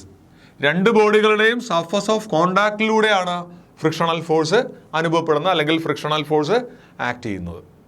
Okay, ഇനി നമുക്ക് ഒരു കാര്യം ചെയ്യാം. ഈ സ്റ്റാറ്റിക് ഫ്രിക്ഷൻ്റെ ചില പ്രത്യേകതകൾ പറയാം. ഒന്ന്, സ്റ്റാറ്റിക് ഫ്രിക്ഷൻ ഒരു സെൽഫ് അഡ്ജസ്റ്റിംഗ് ഫോഴ്സ് ആണ്. സ്റ്റാറ്റിക് ഫ്രിക്ഷൻ ഒരു സെൽഫ് അഡ്ജസ്റ്റിംഗ് ഫോഴ്സ്. എന്തുകൊണ്ടാണ് അങ്ങനെ പറയുന്നത് നോക്കൂ.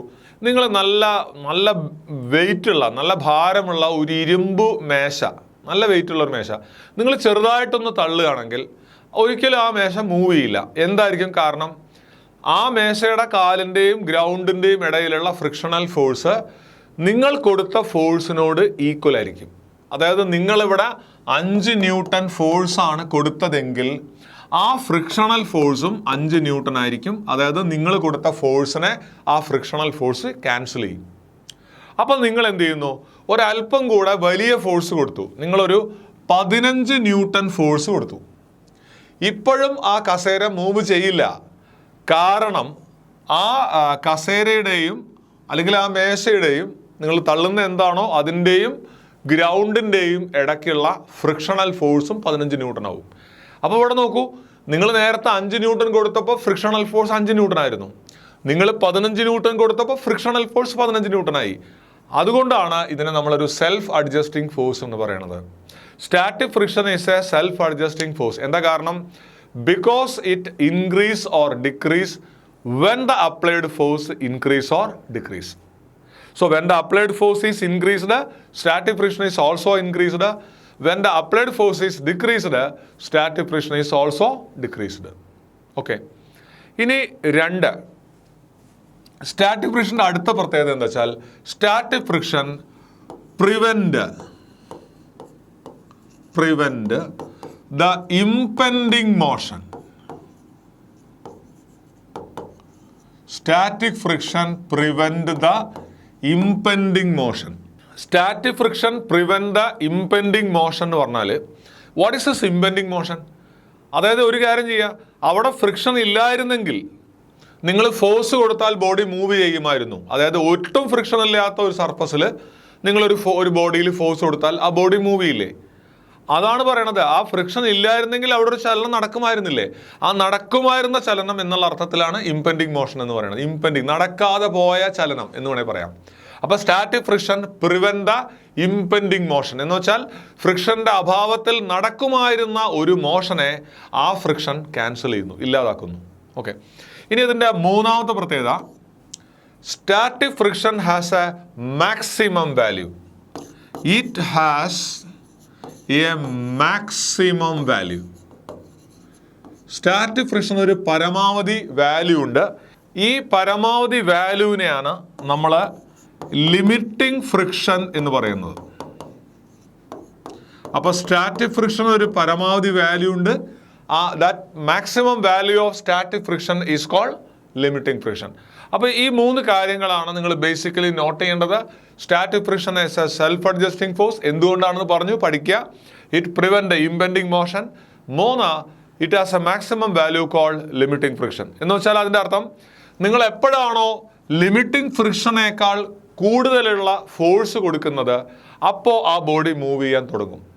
അപ്പോൾ അതായത് അതൊന്ന് പറയാം, സ്റ്റാറ്റിക് ഫ്രിക്ഷൻ്റെ പരമാവധി വാല്യൂ ആണ് limiting friction. It is the minimum force needed to bring a body into motion. ഒരു ബോഡി അറ്റ് പ്രസന്റ് വെറുതെ ഇരിക്കുകയാണ്. ആ ബോഡിയെ മോഷനിലേക്ക് കൊണ്ടുവരാൻ വേണ്ടിയിട്ട് നമ്മൾ അപ്ലൈ ചെയ്യേണ്ട മിനിമം ഫോഴ്സിനെ പറഞ്ഞ പേരാണ് ലിമിറ്റിംഗ് ഫ്രിക്ഷൻ. അപ്പോൾ ലിമിറ്റിംഗ് ഫ്രിക്ഷനെ നമുക്ക് 2 രീതിയിൽ ഡിഫൈൻ ചെയ്യാം. ഒന്ന്, അത് സ്റ്റാറ്റിക് ഫ്രിക്ഷൻ്റെ പരമാവധി വാല്യൂ ആണ്. അല്ലെങ്കിൽ എങ്ങനെ പറയാം? It is the minimum force required to bring a body into motion. ഇങ്ങനെ ഈ 2 കാര്യങ്ങൾ കൃത്യമായിട്ട് ലിമിറ്റിംഗ് ഫ്രിക്ഷൻ എന്താണെന്ന് പഠിച്ചു വെക്കാം. ഇനി ഞാൻ അടുത്തത് പറയാൻ പോകുന്നത് ഈ properties of laws of static friction. വളരെ പ്രധാനപ്പെട്ടതാണ്. ബോർഡ് എക്സാമിനൊക്കെ സ്ഥിരമായിട്ട് ചോദിക്കാറുള്ള ക്വസ്റ്റ്യൻ ആണ്. ഒരിക്കലും സ്കിപ്പ് ചെയ്യരുത്. അപ്പോൾ നമുക്ക് നോക്കാം എന്തൊക്കെയാണ് ലോസ് ഓഫ് സ്റ്റാറ്റിക് ഫ്രിക്ഷൻ എന്ന് പറയുന്നത്. അപ്പോൾ സ്റ്റാറ്റിക് ഫ്രിക്ഷൻ്റെ ലോസ് ഒന്ന് എഴുതാം. Laws of static friction.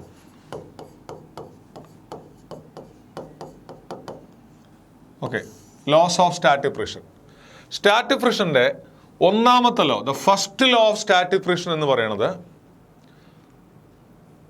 Limiting friction is independent of the area of contact. Limiting friction is independent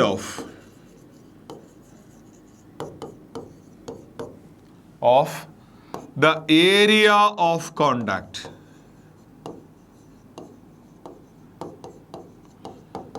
limiting friction area of കോണ്ടാക്റ്റിനെ ഡിപ്പെൻഡ് ചെയ്യുന്നില്ല. അതായത് ലിമിറ്റിംഗ് ഫ്രിക്ഷൻ ഏരിയ ഓഫ് കോണ്ടാക്റ്റിനെ depend ചെയ്യുന്നില്ല എന്ന് പറഞ്ഞാൽ അതിൻ്റെ അർത്ഥം, ഞാൻ ഒരു ബോക്സ് വരച്ച് കാണിക്കാം. ഒരു ബോക്സ് ഇങ്ങനെ വെച്ചിട്ടുണ്ട്, ഇതേ ബോക്സ് തന്നെ ഈ ഒരു പൊസിഷനിൽ ഇങ്ങനെ വെച്ചിട്ടുണ്ട്. ഈ രണ്ട് പൊസിഷനുകൾ തമ്മിലുള്ള വ്യത്യാസം എന്താ വെച്ചാൽ, ഞാനിപ്പോൾ 1 നമ്പർ ചെയ്യുന്ന ഈ പൊസിഷൻ, 2 നമ്പർ ചെയ്യുന്ന പൊസിഷൻ, ഇതിൽ എപ്പോഴാണ് ഇതിനെ തള്ളാൻ കൂടുതൽ ഫോഴ്സ് വേണ്ടി വരുന്നത് എന്നുള്ളൊരു ചോദ്യം വരികയാണ്. എപ്പോഴാണ് കൂടുതൽ ഫോഴ്സ് വേണ്ടത്? ആദ്യത്തെ കേസ് നോക്കാം. ഇവിടെ ഏരിയ ഓഫ് കോണ്ടാക്ട് മാക്സിമം ആണ്, പരമാവധിയാണ്. എന്നാൽ രണ്ടാമത്തെ ഫിഗറിൽ നോക്കിക്കോളൂ, അവിടെ നിങ്ങൾക്ക് കാണാം ഏരിയ ഓഫ് കോണ്ടാക്ട് മിനിമം ആണ്, വളരെ കുറച്ച് മാത്രമേ ഏരിയ ഉള്ളൂ. പക്ഷെ ഫസ്റ്റ് കേസിൽ ഏരിയ ഓഫ് കോണ്ടാക്ട് വളരെ കൂടുതലാണ്. ഇതിൽ എപ്പോഴാണ് ഇതിനെ തള്ളാൻ കൂടുതൽ ഫോഴ്സ് വേണ്ടി വരുന്നത് വെച്ചാൽ, ഇതിൻ്റെ എല്ലാ ഭാഗവും, എല്ലാ സർഫസും ഒരേപോലുള്ള സർഫസ് ആണെങ്കിൽ അവിടെ പറയണത് ഈ രണ്ട് കേസിലും നിങ്ങൾക്ക് ഇതിനെ തള്ളി നീക്കാൻ ഒരേ ഫോഴ്സ് തന്നെ വേണം. അതായത് നിങ്ങൾക്ക് ഇവിടെ പ്രത്യേകിച്ച് ഒരു പ്രത്യേക കേസിൽ കൂടുതൽ ബെനിഫിറ്റ് കിട്ടുന്നില്ല. അതാണ് പറയണത് limiting friction is independent of the area of contact. ഇതിലേതാണ് എളുപ്പമെന്ന് ചോദിച്ചാൽ, ഇതിൻ്റെ എല്ലാ സർഫസും ഒരേപോലെയാണെങ്കിൽ ഇതിൽ ഇന്ന രീതിയിൽ തള്ളുന്നത് പ്രത്യേകിച്ച് എളുപ്പമാണെന്ന് പറയാനാവില്ല. രണ്ടും ഒരുപോലെയാണ്. കാരണം ലിമിറ്റിംഗ് ഫ്രിക്ഷൻ ഏരിയ ഓഫ് കോണ്ടാക്റ്റിനെ ഡിപ്പെൻഡ് ചെയ്യുന്നില്ല. വളരെ പ്രധാനപ്പെട്ട റൂളാണ്. Limiting friction is independent of area of contact. 2, limiting friction area of കോണ്ടാക്റ്റിനെ ഡിപ്പെൻഡ് ചെയ്യുന്നില്ല എന്ന് പറഞ്ഞു.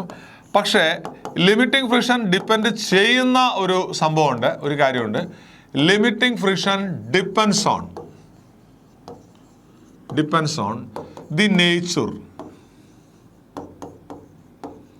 Limiting friction depends on the nature of surfaces in contact.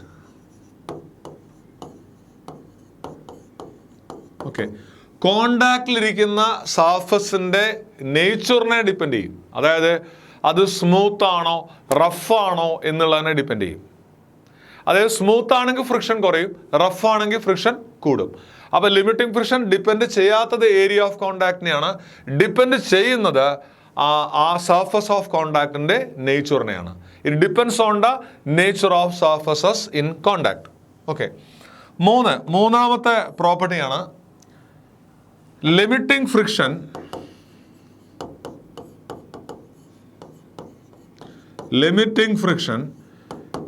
is directly proportional.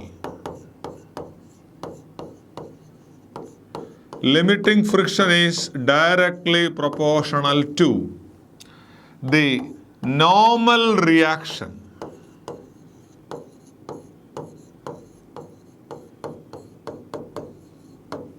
Limiting friction is directly proportional to the normal reaction. Limiting friction normal reaction directly proportional ആയിരിക്കും.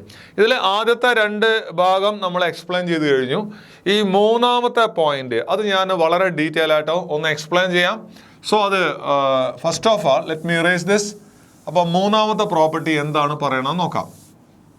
Okay, നിങ്ങൾ ഒരു സർഫസിൽ ഒരു body വെച്ചിരിക്കുകയാണ്, എന്തെങ്കിലും ആയിക്കോട്ടെ, ഒരു വുഡൻ ബ്ലോക്ക് ടേബിളിൻ്റെ മുകളിൽ വെച്ചിരിക്കുകയാണ് എന്തെങ്കിലും. അപ്പോൾ ഇതിനകത്ത് നോർമൽ റിയാക്ഷൻ എന്ന് പറയുന്നത് ആ സർഫസ് ബോഡിയിൽ നോർമലി മുകളിലേക്ക് കൊടുക്കുന്ന ഫോഴ്സാണ് നോർമൽ റിയാക്ഷൻ. നിങ്ങൾ മേശപ്പുറത്ത് ഒരു ബോക്സ് വെച്ചിട്ടുണ്ടെങ്കിൽ ആ മേശയുടെ സർഫസ് ബോക്സിലേക്ക് വെർട്ടിക്കലി മുകളിലേക്ക് കൊടുക്കുന്ന force, that is normal reaction. നോർമലായി അനുഭവപ്പെടുന്ന റിയാക്ഷൻ. നോർമൽ എന്ന് പറഞ്ഞാൽ ലംബമാണ്, പെർപെൻഡിക്കുലർ ആണ്. നിങ്ങൾ ഈ വീഡിയോ കാണുന്ന സമയത്ത് കസേരയിൽ ഇരുന്നിട്ടാണ് കാണുന്നതെങ്കിൽ ആ കസേര നിങ്ങളെ താങ്ങി നിർത്താൻ വേണ്ടി മുകളിലേക്ക് ഫോഴ്സ് കൊടുക്കുന്നതുകൊണ്ടാണ് നിങ്ങൾക്ക് കസേരയിൽ ഇരിക്കാൻ സാധിക്കുന്നത്. അല്ലെങ്കിൽ നിങ്ങളുടെ വെയിറ്റ് കാരണം നിങ്ങൾ താഴോട്ട് വീണു പോകുമായിരുന്നു. അതുപോലെ ഇപ്പം ഞാനിവിടെ എനിക്ക് നിൽക്കാൻ സാധിക്കുന്നത് എൻ്റെ വെയിറ്റ് താഴേക്ക് ആക്ട് ചെയ്യുന്നുണ്ടെങ്കിലും ഞാൻ നിൽക്കുന്ന സർഫസ് എൻ്റെ ബോഡിയിൽ മുകളിലേക്ക് കൊടുക്കുന്ന നോർമൽ റിയാക്ഷൻ കാരണമാണ് എനിക്കിവിടെ നിൽക്കാൻ സാധിക്കുന്നത്.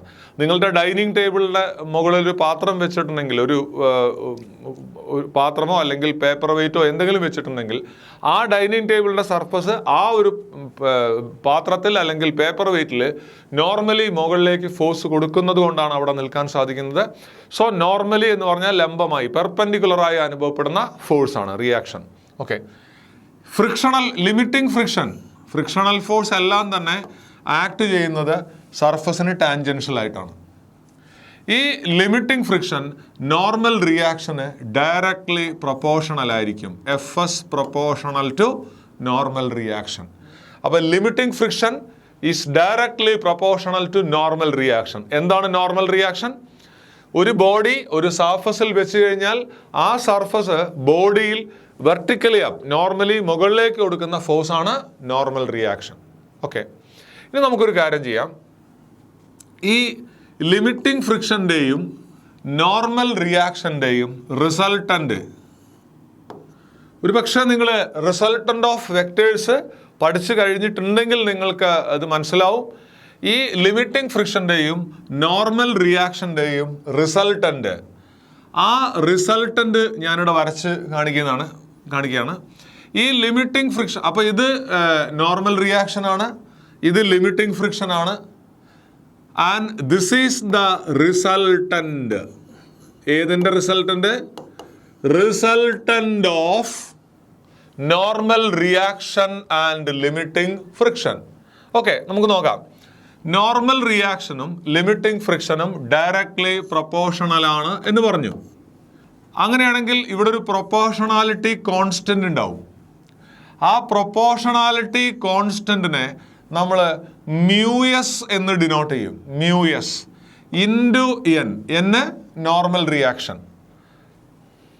വീണ്ടും ഒരു മിസ്റ്റേക്ക് പറ്റി, ഞാൻ ആ സ്റ്റെപ്പ് മാത്രം റിപ്പീറ്റ് ചെയ്യാം, വീഡിയോയിൽ കട്ട് ചെയ്യണേ.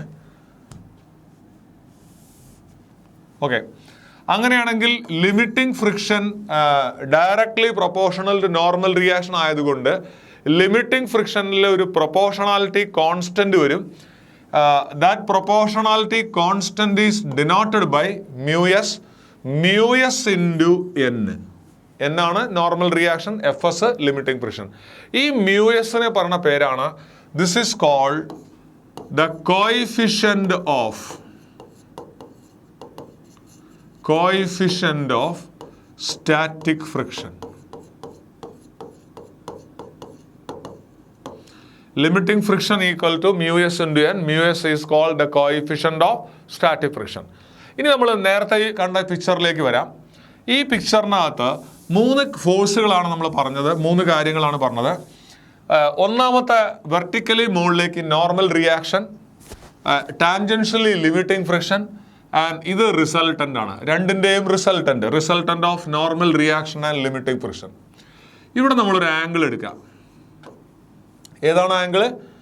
Angle between the normal reaction and ഇത് നോർമൽ റിയാക്ഷൻ ആണ്, ഇത് resultant of normal reaction and limiting friction ആണ്. അപ്പോൾ അതുകൊണ്ട് നോർമൽ റിയാക്ഷൻ്റെയും ലിമിറ്റിംഗ് ഫ്രിക്ഷൻ്റെയും റിസൾട്ടൻ്റ് നോർമൽ റിയാക്ഷനുമായി ഉണ്ടാക്കുന്ന ആംഗിളാണ്.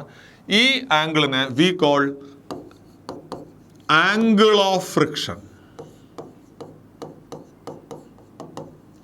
Angle of friction.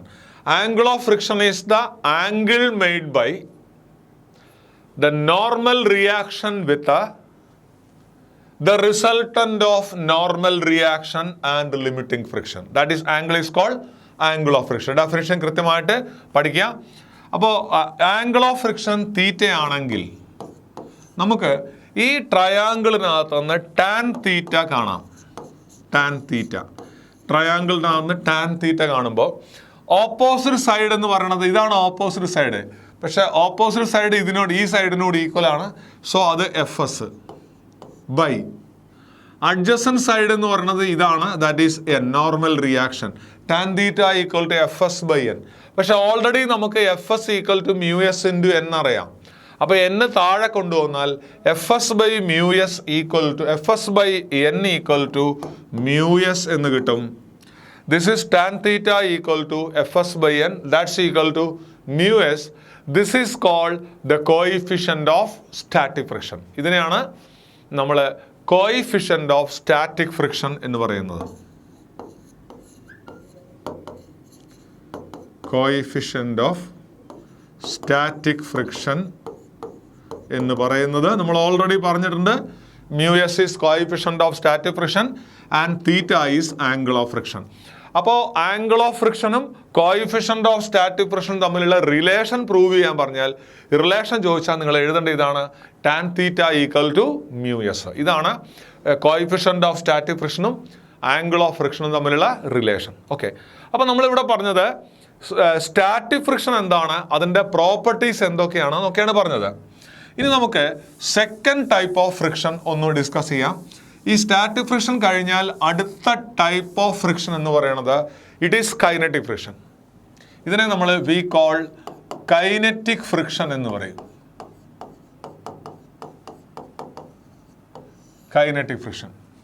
ഓക്കെ, ഈ കൈനറ്റിക് ഫ്രിക്ഷൻ എന്ന് പറഞ്ഞാൽ നമ്മൾ സ്റ്റാറ്റിക് ഫ്രിക്ഷൻ എന്താ പറഞ്ഞത്? It is the frictional force between two bodies in contact which are relatively in motion. ഒന്നിനെ അപേക്ഷിച്ച് മറ്റൊരു ബോഡി റിലേറ്റീവായിട്ട് മൂവ് ചെയ്യുമ്പോൾ അതിനിടയിലുള്ള ഫ്രിക്ഷണൽ ഫോഴ്സ് ആണ് സ്റ്റാറ്റിക് ഫ്രിക്ഷൻ.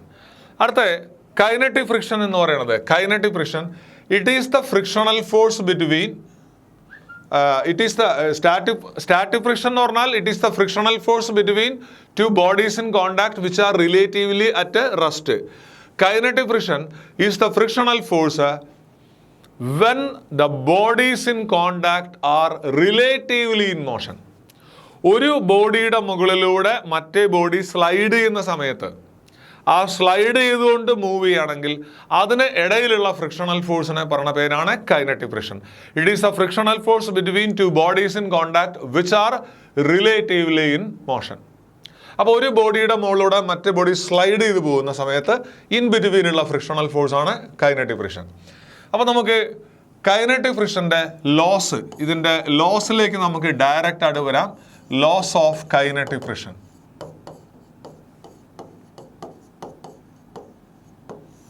ഓക്കെ, നമ്മൾ സ്റ്റാറ്റിക് ഫ്രിക്ഷൻ്റെ പല നിയമങ്ങളും കൈനറ്റിക് ഫ്രിക്ഷൻ അതുപോലെ ആപ്ലിക്കബിൾ ആണ്. നമുക്കത് ഏതൊക്കെയാണെന്ന് നോക്കാം. ഒന്ന്, kinetic friction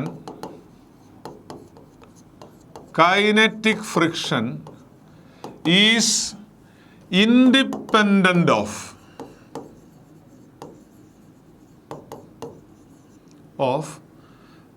the area of contact. Kinetic friction area of കോണ്ടാക്റ്റിനെ ഡിപ്പെൻഡ് ചെയ്യുന്നില്ല. രണ്ട്, kinetic friction depends on the nature of surface in contact. Nature of surfaces in contact.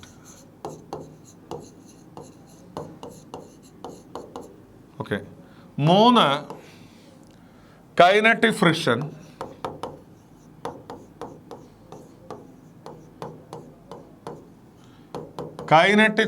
is directly proportional to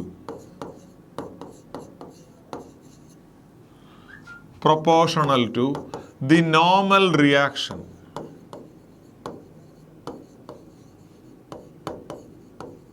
Kinetic friction is directly proportional to normal reaction.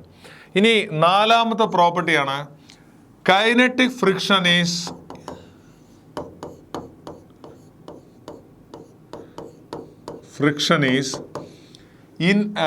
independent of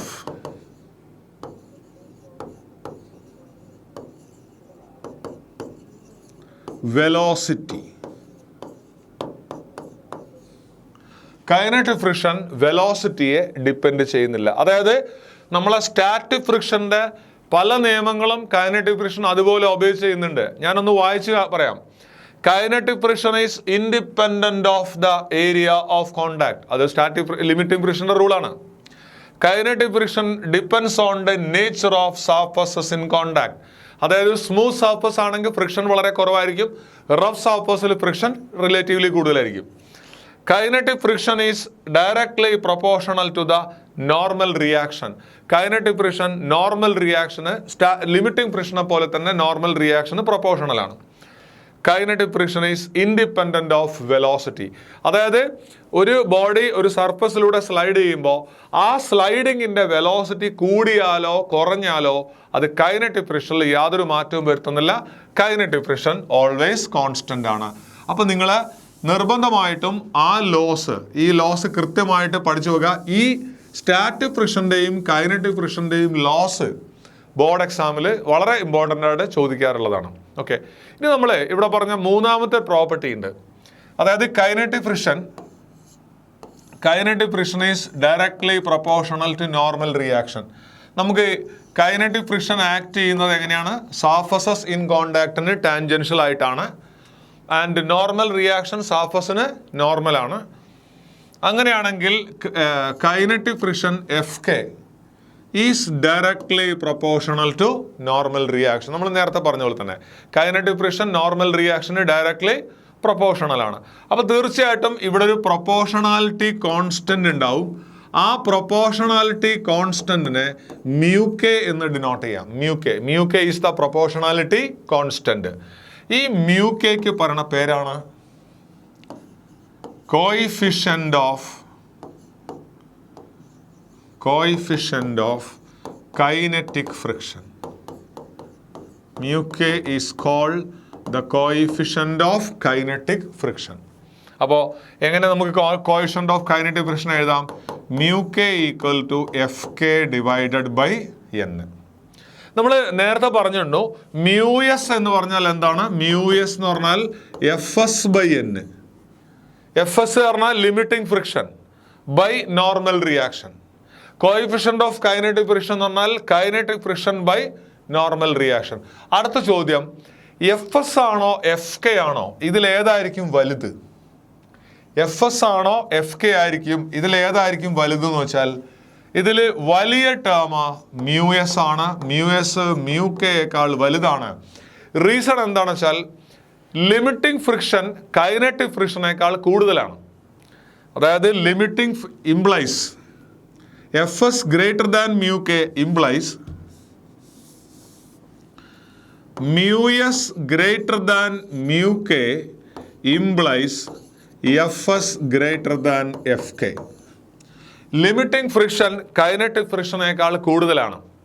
അതിൻ്റെ അർത്ഥം ഒരു ബോഡിയെ മോഷനിലേക്ക് കൊണ്ടുവരാനായിട്ട് നിങ്ങൾക്കൊരു വളരെ വലിയൊരു ഫോഴ്സ് കൊടുക്കേണ്ടി വരും. A large force is needed to bring a body into motion. But once a body started the motion, that much force is not needed to maintain the motion. അത് ഒരു ബോഡിയെ മോഷനിലേക്ക് കൊണ്ടുവരാനായിട്ട് നമുക്കൊരു വലിയ ഫോഴ്സ് കൊടുക്കേണ്ടി വരും. പക്ഷേ ആ ബോഡി മൂവ് ചെയ്ത് തുടങ്ങിക്കഴിഞ്ഞാൽ പിന്നെ അത് മെയിൻറ്റെയിൻ ചെയ്യാനായിട്ട് അത്ര ഫോഴ്സ് വേണ്ട. അതുകൊണ്ടാണ് മൂവ് ചെയ്ത് തുടങ്ങുമ്പോൾ ഫ്രിക്ഷൻ കുറച്ച് കുറയും.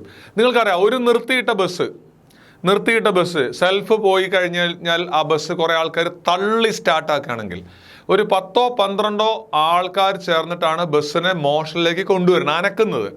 പക്ഷെ അത് അനങ്ങി തുടങ്ങിക്കഴിഞ്ഞാൽ ചിലപ്പോൾ ഒരു 4-5 പേര് മാത്രം തള്ളിയാൽ മതിയാവും. അതായത് ഇത് അനങ്ങി തുടങ്ങണമെങ്കിൽ ഒരുപാട് പേര് തള്ളേണ്ടി വരും. പക്ഷെ വൺസ് മൂവ് ചെയ്യാൻ തുടങ്ങിക്കഴിഞ്ഞാൽ പിന്നെ അത്ര പേരുടെ ഫോഴ്സ് ആവശ്യം വരില്ല. കാരണം a large force may be needed to bring a body into motion, but once the body started the motion, that much force is not needed to maintain the motion. ഒരു body അനക്കണമെങ്കിൽ വലിയൊരു force വേണ്ടി വരും, കാരണം μs വളരെ കൂടുതലായിരിക്കാം. പക്ഷേ അത് move ചെയ്ത് തുടങ്ങിക്കഴിഞ്ഞാൽ പിന്നെ അതിൻ്റെ മോഷൻ മെയിൻറ്റെയിൻ ചെയ്യാനായിട്ട് അത്ര തന്നെ ഫോഴ്സ് വേണ്ട. അതുകൊണ്ടാണ് ബോഡി മൂവ് ചെയ്ത് തുടങ്ങിയാൽ ഫ്രിക്ഷൻ കുറയും എന്നുള്ളത് കൊണ്ടാണ് കൈനറ്റിക് ഫ്രിക്ഷൻ ലിമിറ്റിംഗ് ഫ്രിക്ഷനേക്കാൾ കുറവായിരിക്കും എന്ന് പറയുന്നത്. ഓക്കെ, അപ്പോൾ ആ കാര്യം കൂടെ കൃത്യമായിട്ട് പഠിച്ചു വെക്കുക. അപ്പോൾ ഇത്രയും കാര്യങ്ങളാണ് ബേസിക്കലി നമുക്ക് ഫ്രിക്ഷൻ്റെ തിയറി പാർട്ടിനകത്ത് നിങ്ങളൊരു എക്സാം പോയിന്റ് ഓഫ് വ്യൂവിൽ പഠിക്കുകയാണെങ്കിൽ ഇത്രയും കാര്യങ്ങളാണ് നിങ്ങൾ പഠിക്കേണ്ടത്. നമുക്ക് അടുത്ത ടോപ്പിക്കിലേക്ക് പോവാം. ആ ടോപ്പിക്കിൻ്റെ പേര് സർക്കുലാർ മോഷൻ എന്നാണ്. നമ്മുടെ അടുത്ത ടോപ്പിക്കാണ് സർക്കുലാർ മോഷൻ. അത് നമ്മൾ മോഷനിനെ പ്ലെയിനുള്ള ചാപ്റ്ററിൽ ഓൾറെഡി അതിൻ്റെ 3rd പാർട്ടിൽ സർക്കുലാർ മോഷൻ എന്നുള്ള ചാപ്റ്റർ വരുന്നുണ്ട്. അത് സർക്കുലാർ മോഷൻ്റെ ബേസിക് ക്യാരക്ടറിസ്റ്റിക്സ് ഒക്കെയാണ്. അതായത് പിന്നെ frequency, time period, angular speed, centripetal acceleration, centripetal force, ഇങ്ങനെയുള്ള കുറേ കാര്യങ്ങളാണ്. അപ്പോൾ നിങ്ങൾക്ക് നമ്മൾ അതല്ല പറയണത്, നമ്മൾ അതിൻ്റെ അപ്ലിക്കേഷൻ ലെവലിലുള്ള കാര്യങ്ങളാണ് ഡിസ്കസ് ചെയ്യണത്. അപ്പോൾ ഒരു പക്ഷേ ഞാൻ പറയുന്നൊരു കാര്യം നിങ്ങൾക്ക് അറിയില്ല എന്നുണ്ടെങ്കിൽ അത് പഠിച്ചു വെക്കുക. ഏതൊരു പാർട്ടിക്കിളിനും സർക്കുലർ പാത്തിൽ അതിൻ്റെ മോഷൻ മെയിൻറ്റെയിൻ ചെയ്യണമെങ്കിൽ ഇറ്റ് നീഡ് എ ഫോഴ്സ്. ആ ബോഡിയുടെ മുകളിൽ ഒരു ഫോഴ്സ് ആക്ട് ചെയ്യണം. ആ ഫോഴ്സ് ആക്ട് ചെയ്യേണ്ടത് എങ്ങോട്ടാന്ന് വെച്ചാൽ സർക്കുലർ പാത്തിൻ്റെ സെൻറ്ററിലേക്കാണ് ആ ഫോഴ്സ് ആക്ട് ചെയ്യേണ്ടത്. ഈ ഫോഴ്സിനെ നമ്മൾ പറഞ്ഞ പേരാണ് centripetal force. Force is called centripetal force. Okay.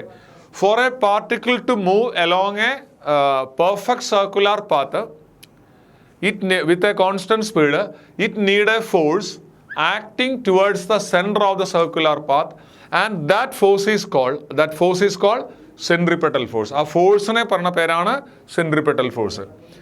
Centripetal force കാണാനുള്ള ഇക്വേഷൻ ആണ് F equal to mv square by r. Centripetal force is given by F equal to mv square divided by r. Okay, അതായത് പാർട്ടിക്കിളിൻ്റെ mass m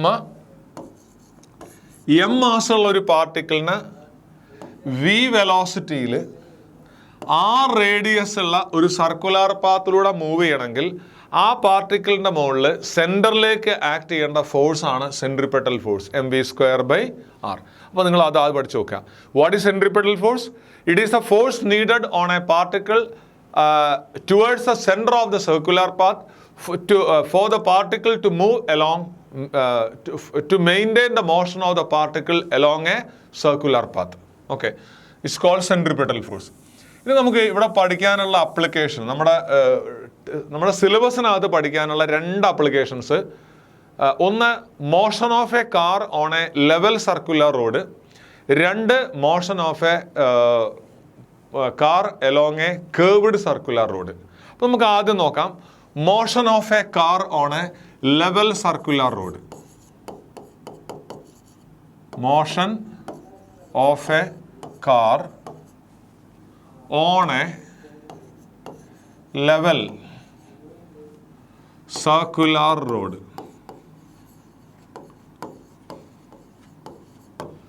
ഒരു level circular റോഡിലൂടെയുള്ള ഒരു കാറിൻ്റെ motion of A car on a level circular road. Okay, ഒരു circular റോഡിലൂടെ ഒരു car move ചെയ്യണമെന്ന് വിചാരിച്ചോളൂ. അപ്പോൾ അങ്ങനെയാണെങ്കിൽ ഈ കാർ സർക്കുലർ റോഡിലൂടെ മൂവ് ചെയ്യണമെങ്കിൽ ആ കാറിൻ്റെ മുകളിൽ ആ സർക്കിളിൻ്റെ സെൻറ്ററിലേക്ക് ഒരു ഫോഴ്സ് ആക്ട് ചെയ്യണം. നമുക്ക് ഓൾറെഡി അറിയാം. ഈ ഫോഴ്സിനെയാണ് നമ്മൾ സെൻട്രിപെറ്റൽ ഫോഴ്സ് എന്ന് പറയുന്നത്. That is mv square divided by r, equation 1. Okay, ഇനി ഈ സെൻട്രിപെറ്റൽ ഫോഴ്സ് കിട്ടിയാൽ മാത്രമേ പാർട്ടിക്കിളിന് സർക്കുലർ പാത്തിൽ മൂവ് ചെയ്യാൻ പറ്റുള്ളൂ. പിന്നെ കാറിൻ്റെ ടയറിൻ്റെയും റോഡിൻ്റെ ഇടയ്ക്കുള്ള maximum value of friction Fs equal to μs into n. n എന്താണ്? n is the normal reaction. എന്താണ് നോർമൽ റിയാക്ഷൻ? കാറിൻ്റെ മുകളിൽ ഗ്രൗണ്ട് കൊടുക്കുന്ന ഫോഴ്സ് ആണ് നോർമൽ റിയാക്ഷൻ. ഇവിടെ ഈ കാറിൻ്റെ വെയിറ്റ് താഴേക്ക് ആക്ട് ചെയ്യുന്നു. കാറിൻ്റെ wait mg.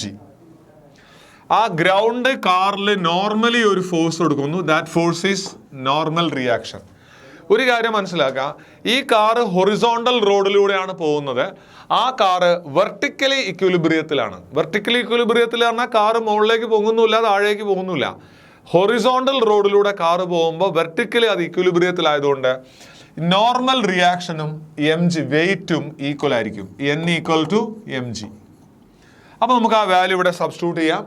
Maximum value of friction equal to μs into mg. ഇതായിരിക്കും മാക്സിമം വാല്യൂ ഓഫ് ഫ്രിക്ഷൻ. അപ്പോൾ നമുക്കിവിടെ 2 ഇക്വേഷൻ കിട്ടി. ഒന്ന് centripetal force F equal to mv square by r. 2 maximum value of frictional force equal to μs into mg. അപ്പോൾ നമുക്കൊരു കാര്യം ചെയ്യാം. ഇനി ഈ 2 നമുക്ക് ഇക്വേറ്റ് ചെയ്യാം. ഇക്വേഷൻ 1ൻ്റെയും ഇക്വേഷൻ 2 നമുക്ക് ഇക്വേറ്റ് ചെയ്യാം. കാരണം കാറിന് വേണ്ട സെൻട്രിപെറ്റൽ ഫോഴ്സും കാറിൻ്റെ ടയറിൻ്റെയും റോഡിൻ്റെ ഇടയ്ക്കുള്ള ഫ്രിക്ഷണൽ ഫോഴ്സും ഈക്വൽ ആണ് എന്ന് വിചാരിക്കുക. അങ്ങനെയാണെങ്കിൽ M V square by R equal to mu S into M G. അപ്പോൾ നമുക്ക് എം ക്യാൻസൽ ചെയ്യാം. അപ്പോൾ ക്യാൻസൽ ചെയ്താൽ V square by R equal to mu S into G കിട്ടും. അപ്പോൾ V equal to root of mu S R G എന്ന് കിട്ടും. അതായത് ദ മാക്സിമം പെർമിസിബിൾ സ്പീഡ്, ഈ റോഡിലൂടെ, ഒരു ലെവൽ റോഡിലൂടെ കാറിന് പോകാവുന്ന പരമാവധി സ്പീഡാണ് V maximum equal to root of mu S into R G. അപ്പോൾ ഒരു ചോദ്യമുണ്ട്, കാറിൻ്റെ സ്പീഡ് എന്തെങ്കിലും കാരണവശാൽ ഈ സ്പീഡിനെ മറികടക്കുകയാണെങ്കിൽ, ഇതിനേക്കാൾ കൂടുകയാണ്, അതിനേക്കാൾ കാറിൻ്റെ സ്പീഡ് കൂടിക്കഴിഞ്ഞാൽ എന്ത് വെച്ചാൽ സ്പീഡ് കൂടിയാൽ റേഡിയസ് കൂടും. അതേ കാറ് മൂവ് ചെയ്യുന്ന സർക്കിളിൻ്റെ റേഡിയസ് കൂടും. റേഡിയസ് കൂടിക്കഴിഞ്ഞാൽ ഈ വളവ് തിരിയുന്ന കാറ് ഇത് റോഡിൻ്റെ ഔട്ടർ ഭാഗത്തേക്ക് സ്ലൈഡ് ചെയ്യും. If the speed of the car exceed the value, it will slide off to the outer side of the road. ശരിക്കും കാർ ഇങ്ങനെ വളവ് തിരിയേണ്ടതാണ്. അത് തിരിയാതെ റോഡിൻ്റെ ഔട്ടർ സൈഡിലേക്ക് കാർ സ്ലൈഡ് ചെയ്യും. It may leads to an accident, ഒരുപക്ഷെ ആക്സിഡൻറ്റിന് കാരണമാവും.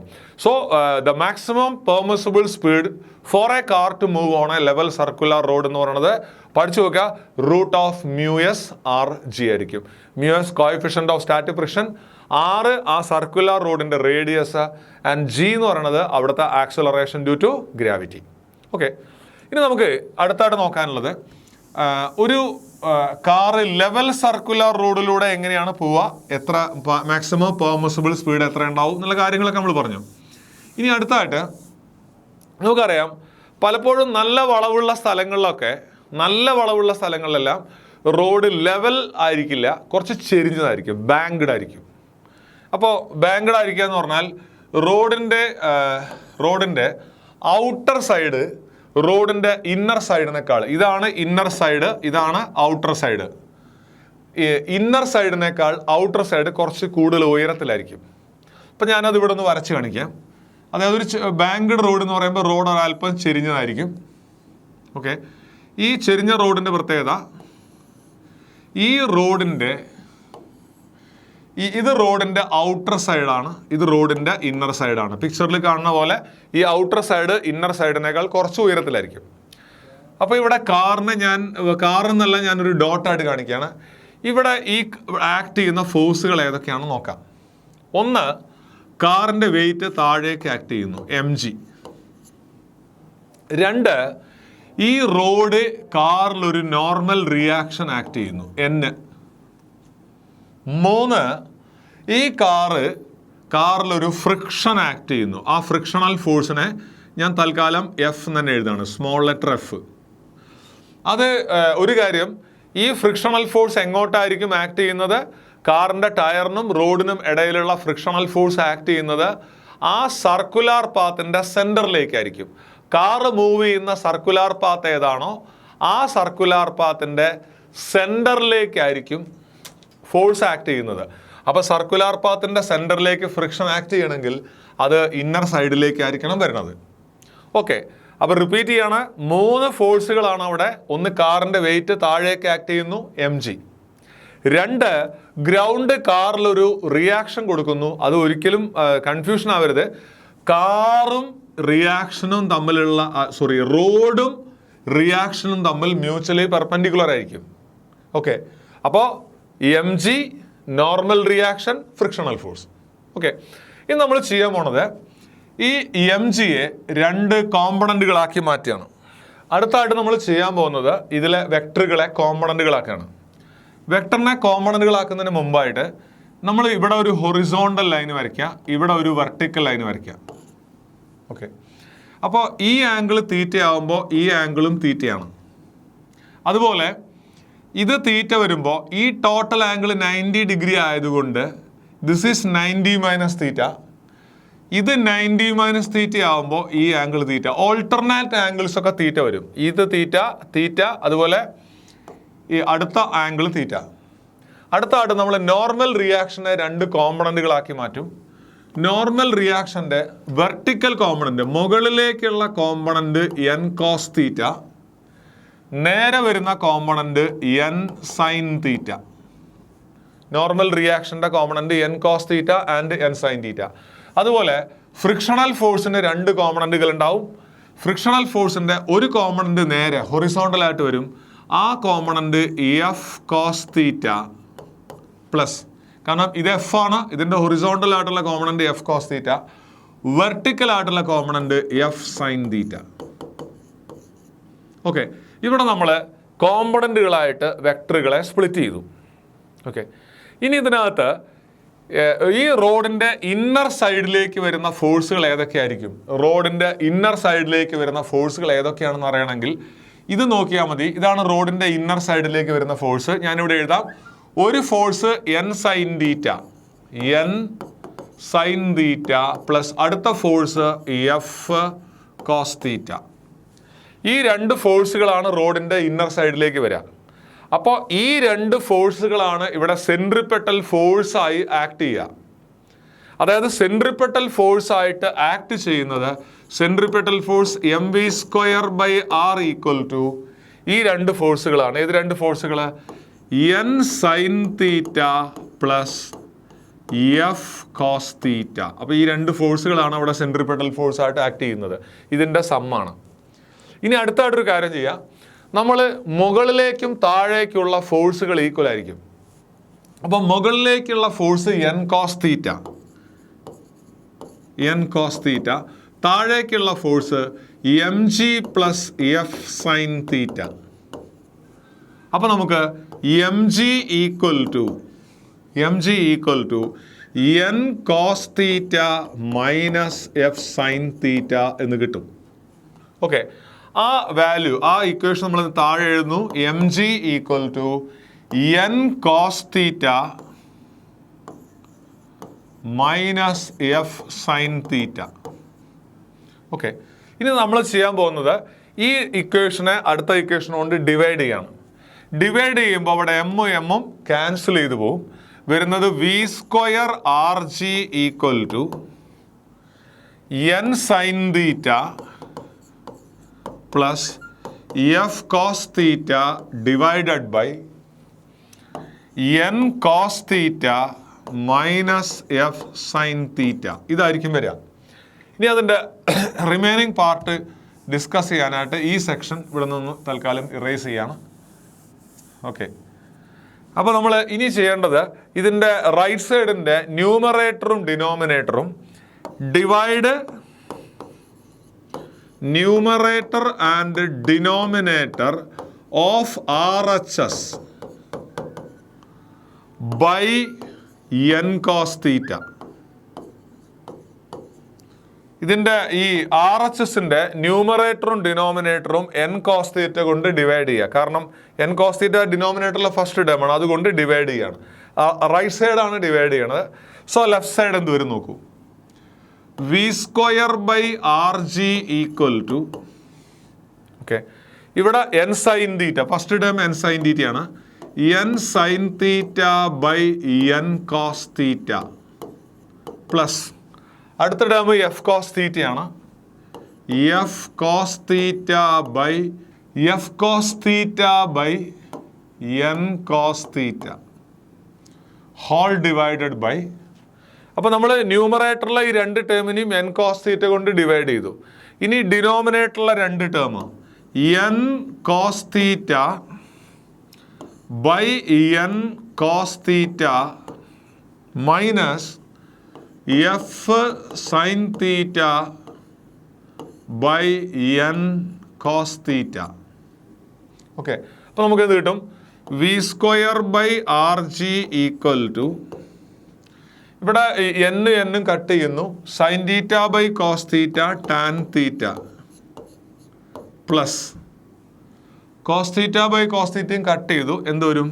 F by N whole divided by N cos theta cut ചെയ്യുന്നു, 1 minus F by N into sine theta by cos theta is tan theta. Okay, ഇനി നമ്മൾ V square by R G. Okay, ഇനി ഈ part ഒന്ന് erase ചെയ്യണം.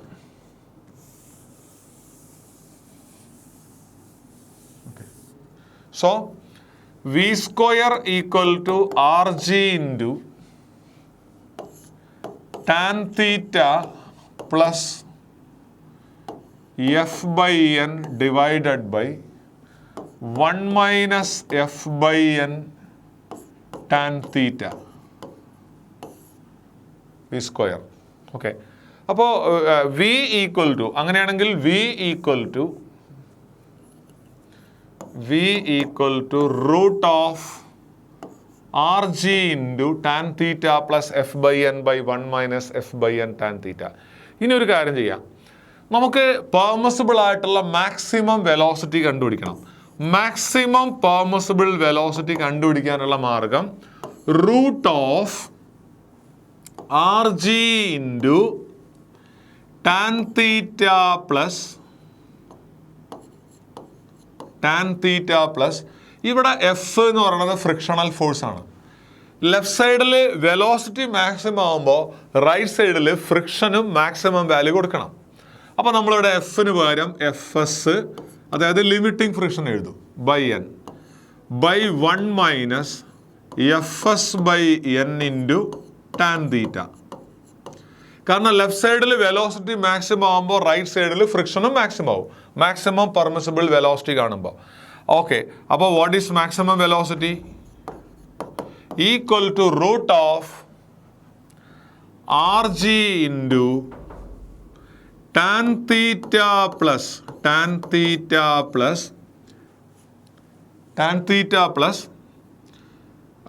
F S by N എന്ന് പറഞ്ഞാൽ നമ്മൾക്ക് നേരത്തെ അറിയാം മ്യൂ എസ് ആണ്. അപ്പോൾ tan theta plus mu S divided by 1 minus mu S tan theta. ഇതാണ് ഒരു ബാങ്ക്ഡ് റോഡിലൂടെ, അതായത് ഒരു ചെരിഞ്ഞ റോഡിലൂടെ ഒരു വണ്ടി പോവാവുന്ന പരമാവധി സ്പീഡാണ് V maximum equal to root of R G into tan theta plus mu S by 1 minus mu S tan theta. Okay, ഈ ഒരു ടെക്നിക്ക് ഇങ്ങനെ ഒരു കർവ്ഡ് ആയിട്ടുള്ള സ്ഥലത്ത്, കർവ്ഡ് ആയിട്ടുള്ള റോഡിൽ, on a curved road the outer side of the road is more raised than the inner side. റോഡിൻ്റെ outer side റോഡിൻ്റെ ഇന്നർ സൈഡിനേക്കാൾ ഉയർത്തുന്ന ഈ ഒരു ടെക്നോളജിയെ പറഞ്ഞ പേരാണ്, this is called banking of road.